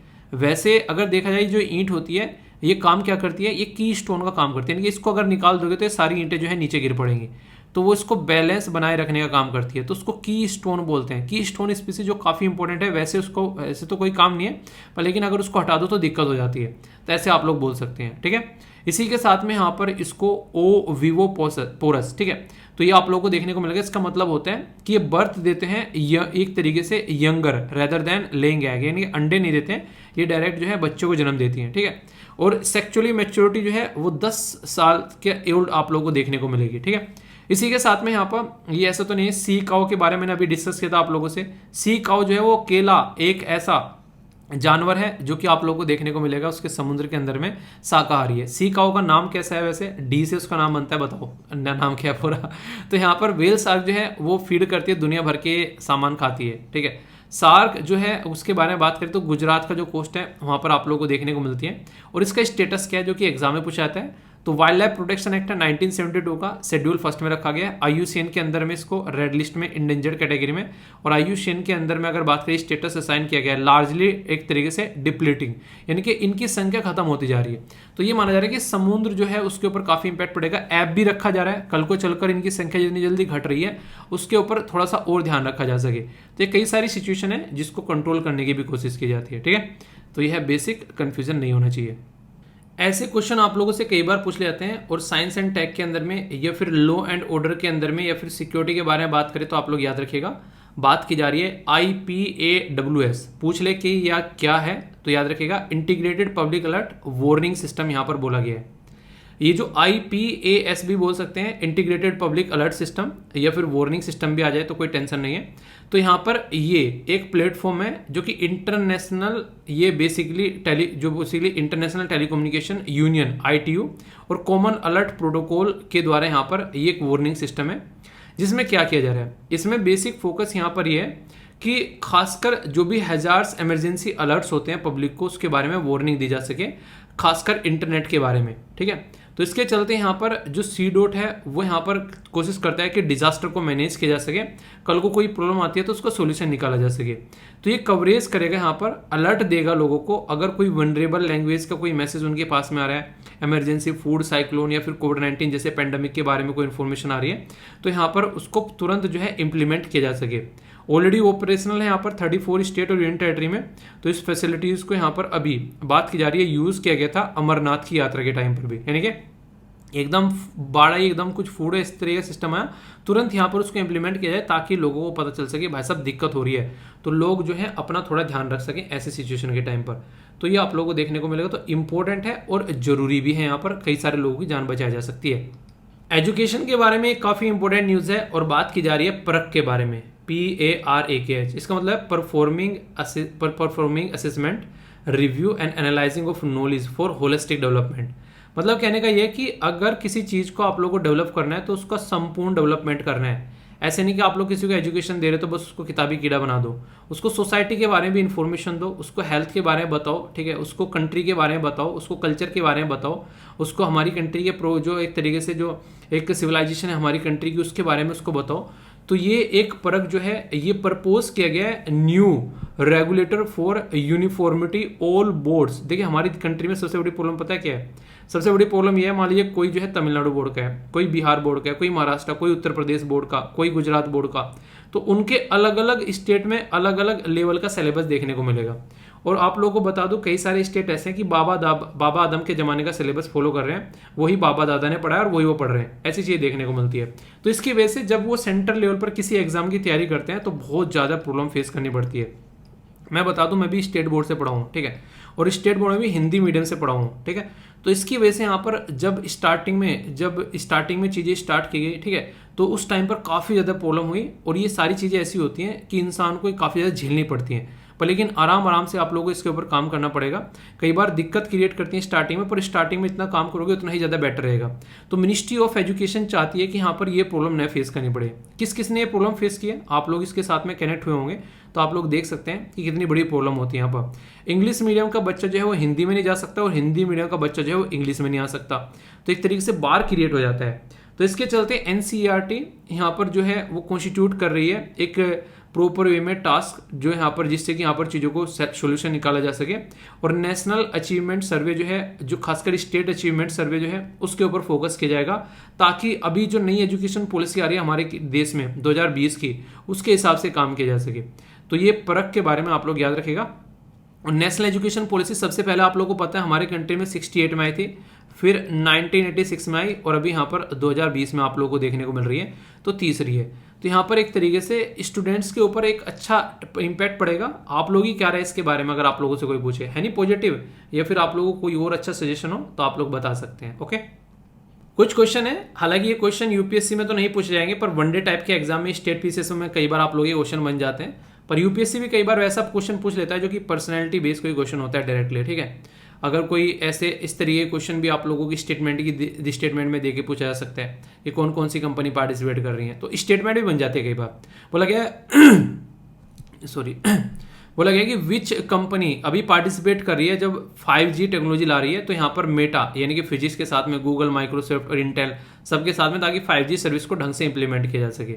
तो कौन सी कंपनी है यहाँ पर, टाटा, रिलायंस, भारती या फिर वी, ठीक है। तो ये सही आंसर बताइए। दूसरा क्वेश्चन है यहाँ पर, विच कंट्री जो है उसके द्वारा अभी रिकॉर्ड तोड़ दिया गया है, ठीक है, अपना ही खुद का, कि वर्ल्ड में लोवेस्ट फर्टिलिटी रेट उसका देखने को मिल रहा है। तो यहाँ पर बोला गया चाइना, साउथ कोरिया, जापान या फिर फिलीपीन। तो सही आंसर आप लोगों को बताना है। वीडियो को पॉज कर लेना और सही आंसर देना। सही आंसर क्या है, दोनों का सही आंसर है बी, ठीक है। हमारे देश का फर्टिलिटी रेट क्या है आप लोगों को बताना है। इनका फर्टिलिटी जो रेट है वो लगभग 0.81 है, ठीक है। और अभी इसमें से भी 0.03 इसका घट गया और भी। तो इस तरीके से ये न्यूज़ में, ठीक है। बात की जा रही है कि which country hold G20 presidency 2022 में। और यहाँ से तो क्वेश्चन ही पूछा गया आप लोगों से कि G20 में कौन कौन सी कंट्री आती है, यूपीएससी ने खुद क्वेश्चन पूछा है। तो इस तरह के क्वेश्चन आप लोगों के बन जाते हैं। तो यहाँ पर इंडिया, चाइना, इंडोनेशिया या फिर श्रीलंका। तो याद रखिएगा सही आंसर क्या बताइए, चलिए अभी बताऊंगा आप लोगों को। बोला गया कि विच इंस्टीट्यूट के द्वारा रिलीज की गई रिपोर्ट कि इंसिडेंट मोर्टेलिटी, मोर्बिडिटी और socio economic burden of the snake bite. तो इसके बारे में बात की जा रही है कि जो स्नेक बाइट होती है उसके बारे में बात की जा रही है कि क्या इम्पैक्ट पड़ता है। तो इसके ऊपर एक रिपोर्ट प्रस्तुत की गई है, किसके द्वारा प्रस्तुत की गई है, एम्स, आईसीएमआर, नीति आयोग या फिर आईएमए। तो सही आंसर क्या है, ABCFD बताइए। यहाँ पर सही आंसर आप लोगों को सी देखने को मिलेगा, क्योंकि यहाँ पर इंडोनेशिया में है। पर लेकिन मैं पूछूंगा 2023 में प्रेसिडेंसी किसके पास में आने वाली है, तो ये आप लोगों को बताना है। यहाँ पर आंसर क्या है, Indian council of medical research के द्वारा ये रिपोर्ट रिलीज की गई है, जिसमें सांप के काटने से देश के ऊपर क्या बर्डन पड़ता है। तो ये माना जा रहा है कि लगभग हमारे देश के अंदर में 45,000 के करीब आप लोग यहाँ पर जो है स्नेक बाइट के जो केसेस आप लोग यहाँ पर निकल कर आते हैं। 30% लोग ऐसे हैं जो कि प्रॉपर हॉस्पिटल पहुंच पाते हैं। तो ये इशू देखने को मिलता है, ठीक है। तो ये 4 क्वेश्चन है। आई होप कि आप लोग कुछ एक्स्ट्रा सीखने को मिला होगा। कई सारे बच्चे बोले थे कि हर दिन इनको डाल दिया करो, यार रेगुलर तो नहीं, पर हाँ जब भी टाइम मिला करेगा इनको डाल दिया जाएगा। ऐसा नहीं कि रेगुलर ही, कभी कभी बीच बीच में, क्योंकि टाइम नहीं मिलता है। जैसे कि जब आप लोग की मंथली वीडियो बनाई थी, ठीक है, तो उस दिन जो है पूरा टाइम उसी में चला गया। तो फिर भी हालांकि थोड़े बहुत जो है लगा दिए गए, लेकिन कई बार ऐसी चीज़ देखने को मिलती है, तो आप लोग इनको समझ सकते हैं, ठीक है। यानी कि सारी चीज़ें जो लगाई जाती है ना, आप लोग खुद बोला था मैंने, पीपीटी बनाकर देखना कितनी मेहनत लगती है, क्वेश्चन फ्रेम करके देखना, आप लोगों को पता चलेगा। तो बहुत सारी चीज़ें होती हैं, तो इस तरीके से आप लोग समझ सकते हैं। पर लेकिन फिर भी थोड़ी सी आप लोग इसको अच्छे से एंजॉय किया करो, ताकि मुझे लगे कि हाँ आप लोगों को फायदा हो रहा है। ओके, नेशनल लेवल की कुछ वन लाइनर न्यूज़ है। सुप्रीम कोर्ट के द्वारा केस बंद कर दिया गया बाबरी मस्जिद का, जो कि अयोध्या वाला इशू 1992 का, अभी उसको क्लोज कर दिया गया, उत्तर प्रदेश या फिर जिसके खिलाफ था वो। एजुकेशन मिनिस्टर धर्मेंद्र प्रधान जो हैं उनके द्वारा भी बात की गई, ब्राजील के जो काउंटर पार्ट हैं विक्टर गोडी, ठीक है, विक्टर गोडो, ठीक है, गोडो। तो यहाँ पर दिल्ली के अंदर आए थे यहाँ पर ये ब्राज़ील के जो एजुकेशन मिनिस्टर हैं, तो ये चाहते हैं हमारे देश की एजुकेशन पॉलिसी से कुछ सीखना, ठीक है। जो मिनिस्ट्री ऑफ स्टेट है डॉक्टर राजकुमार रणजीत सिंह, उनके द्वारा आसियान सेक्रेटरीट को विजिट किया गया, जो कि कहाँ पर है, जकार्ता, इंडोनेशिया में। इसी के साथ में इंपॉर्टेंट पर्सनैलिटी जो कि फॉर्मर प्लानिंग कमीशन के जो मेंबर भी रह चुके हैं, ठीक है, जिनका नाम था अभिजीत सेन। तो 72 साल की उम्र में वो हमारे बीच में से चले गए, ठीक है। आप लोग जिंदगी में कितना जीना चाहते हो ये बताओ, चलो। उसी के हिसाब से अपनी हेल्थ का ध्यान रखना स्टार्ट कर दो आज से ही, ठीक है। इंटरनेशनल लेवल की कुछ न्यूज़ है यहाँ पर। एक तो अभी यहाँ पर एक पर्टिकुलर देश है जिसका नाम है अंगोला। अंगोला के अंदर में प्रेसिडेंट चुनकर आ गए हैं, ये हालांकि पहले भी थे, सेकंड टर्म मिल गया है, नाम है इनका जाओ लोरेंको, ठीक है। तो क्वेश्चन बन जाता है कई बार पर्सनैलिटी के बारे में। सोलोमन एक छोटा सा आइलैंड आप लोगों को देखने को मिलेगा पैसिफिक ओशन के अंदर। दिखा भी देता हूँ, यहाँ पर आप लोग देखते हैं ये छोटा सा आइलैंड है और यूएसए के शिप को इसने अलाउ करने से मना कर दिया। समझ रहे हो आप लोग दादागिरी।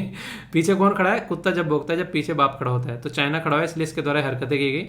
International day of victim in force disappearance ये ऑब्जर्व किया था 30 अगस्त को। तो ये भी आप लोग याद रखते हैं, कई बार क्वेश्चन पूछ ले जाते हैं, तो इस तरीके से क्वेश्चन पूछ ले तो याद रखिएगा। तो सोलोमन आइलैंड के बारे में आप लोगों से क्वेश्चन पूछा जा सकता है, तो कोई भी कंफ्यूजन आप लोगों को नहीं होना चाहिए, ठीक है। तो बेसिक इन्फॉर्मेशन थी और क्वेश्चन के आंसर जो दिए गए शानदार तरीके से मैंने आप लोगों को बता दिया। कल इंपॉर्टेंट पर्सनैलिटी के बारे में मैंने आप लोगों से पूछा था, तो याद रखिएगा, कई बार आप लोगों से कई सारे क्वेश्चन पूछ ले जाते हैं। तो अभी यहाँ पर इनका नाम है हरमित देसाई, ठीक है। तो टेबल टेनिस के प्लेयर हैं और इनके द्वारा गोल्ड जीता गया अभी। तो इस तरीके से याद रखिएगा, बाकी सारे क्वेश्चन के आंसर शानदार तरीके से दिए गए, तो कोई भी कंफ्यूजन आप लोगों को नहीं होना चाहिए किसी भी क्वेश्चन से रिलेटेड। 5 नए शब्द जो कि आप लोग की वोकेबलरी इंप्रूव करने का काम करेंगे, इनसे सेंटेंस फॉर्मेशन जरूर किया करो, तो आप लोगों को काफ़ी ज़्यादा फायदा देखने को मिलेगा, लंबे समय तक याद भी रखोगे। कैलेसनेस ये एक तरीके से बेरहमी बोल सकते हैं, रूडनेस, ठीक है, किसी को पेड़ देना, मार देना, जैसे कि स्टार्टिंग में आप लोगों ने वीडियो देखी, गिरा दिया उसको पेड़ को। इसी के साथ में यहाँ पर देखो जैसे वीडियो थी ना वो, आप लोग उसमें देखिएगा कि छोटे छोटे बच्चे कितने सारे मरे पड़े वहाँ पर, मतलब इंसान को ये नहीं दिखा कि तू कर क्या रहा है। नेक्स्ट है यहाँ पर डिसइंचेनमेंट, इसका मतलब होता है मोहभंग, यानी कि एक तरीके से नहीं चीज़ों से कहीं रिजेक्ट कर देना था, मोहभंग हो गया, वही मतलब सुल्तान मूवी वाला डायलॉग कि अपनी औकात बदलनी है, ठीक है।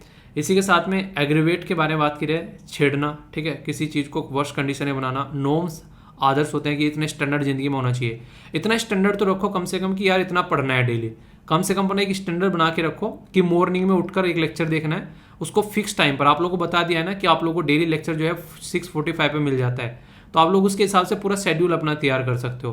तो ये अपनी ज़िंदगी में कुछ स्टैंडर्ड तैयार रखो। मैंडेट जो होता है उसको बोलते हैं इंस्ट्रक्शन या फिर एक आदेश आप लोग बोल सकते हैं।